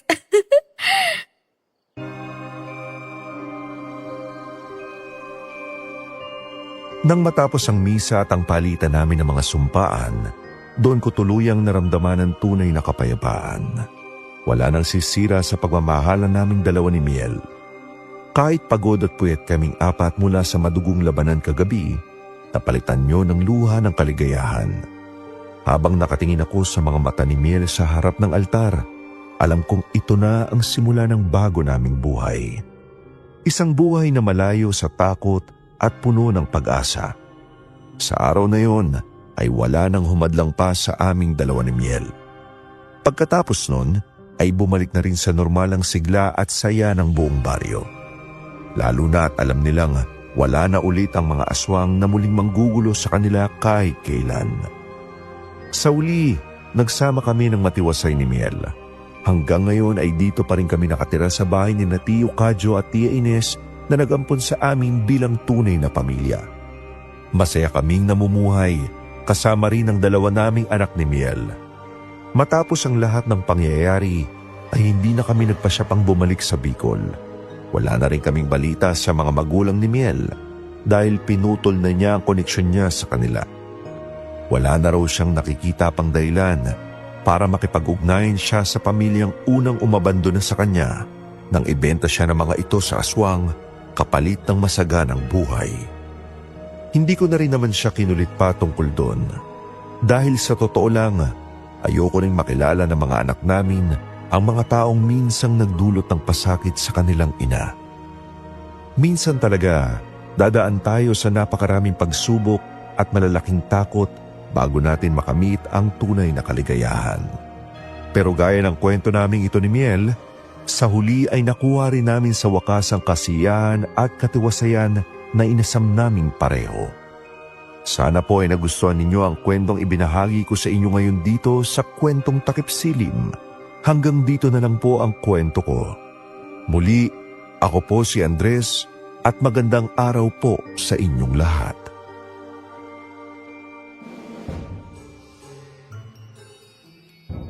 Isa na namang napakagandang kwento ang napakinggan natin ngayon, mga mahal naming listeners. Isang kwentong nagpapatunay na ang tunay na pag-ibig ay handang hamakin ang lahat, mapagtagumpayan lang ang anumang pagsubok na dumating. Sino ba naman ang mag-aakala na ang inaasam-asam na kasal ni Andres ay susubukin ng isang napakadilim na lihim at sumpa? Pero hindi ba nakakabilib yung tapang at paninindigan ni Andres nang malaman niya ang totoo tungkol kay Miel na isa pala itong aswang? Hindi siya tumakbo palayo. Hindi niya iniwan ang babaeng mahal niya nung mga oras na mas kailangan siya nito. Sa halip, pinili niyang manatili, umunawa at lumaban para sa kaligtasan ng kanyang mapapangasawa. Ang ganda ng moral lesson na iniwan sa atin ni Andres at Miel sa kwentong ito. Sabi nga nila, kapag mahal mo ang isang tao, tatanggapin mo siya ng buong buo. Hindi lang yung mga magagandang katangian niya ang mamahalin mo, kundi ayakapin mo pati na rin yung mga kahinaan, kapintasan, at kahit pa yung pinakamadilim niyang nakaraan. Ang pag-ibig hindi lang yan puro saya, ginhawa o kilig. Kasama dyan yung pagiging sandalan at kakampi ng isa't isa sa mga panahong parang pinagbagsakan kayo ng langit at lupa. Kaya naman para sa mga mag-asawa o magkarelasyong nakikinig ngayon, kung dumating man yung araw na masubok ang relasyon nyo, Sana ay maalala nyo ang kwentong ito. Piliin niyong umunawa at magpatawad. Piliin niyong ipaglaban ang taong mahal nyo hanggat alam niyong tama at malinis ang intensyon nyo para sa isa't isa. Dahil sa uli, ang tunay na pagmamahal lang ang palaging mananaig. At ito rin ang puputol sa kahit na anong sumpa ng buhay natin. Maraming salamat sa inyong walang sawang pagtutok at pagsama sa amin palagi. Sana ay nakapagbigay na naman kami ng panibagong aral at inspirasyon sa inyo ngayong araw. Kung nagustuhan niyo ang kwento natin, huwag kalimutang mag-like, mag-iwan ng comment dyan sa ibaba at ishare na rin ang episode na to para mas marami pa tayong mapasayang listeners. Imbitado kayong makinig ulit sa susunod nating upload dahil marami pa kaming mga kwentong inihanda para sa inyo. Muli, ito po ang lingkod ninyo, si Sir Jad, na bumabati sa inyo ng isang magandang araw at hanggang sa susunod po ulit.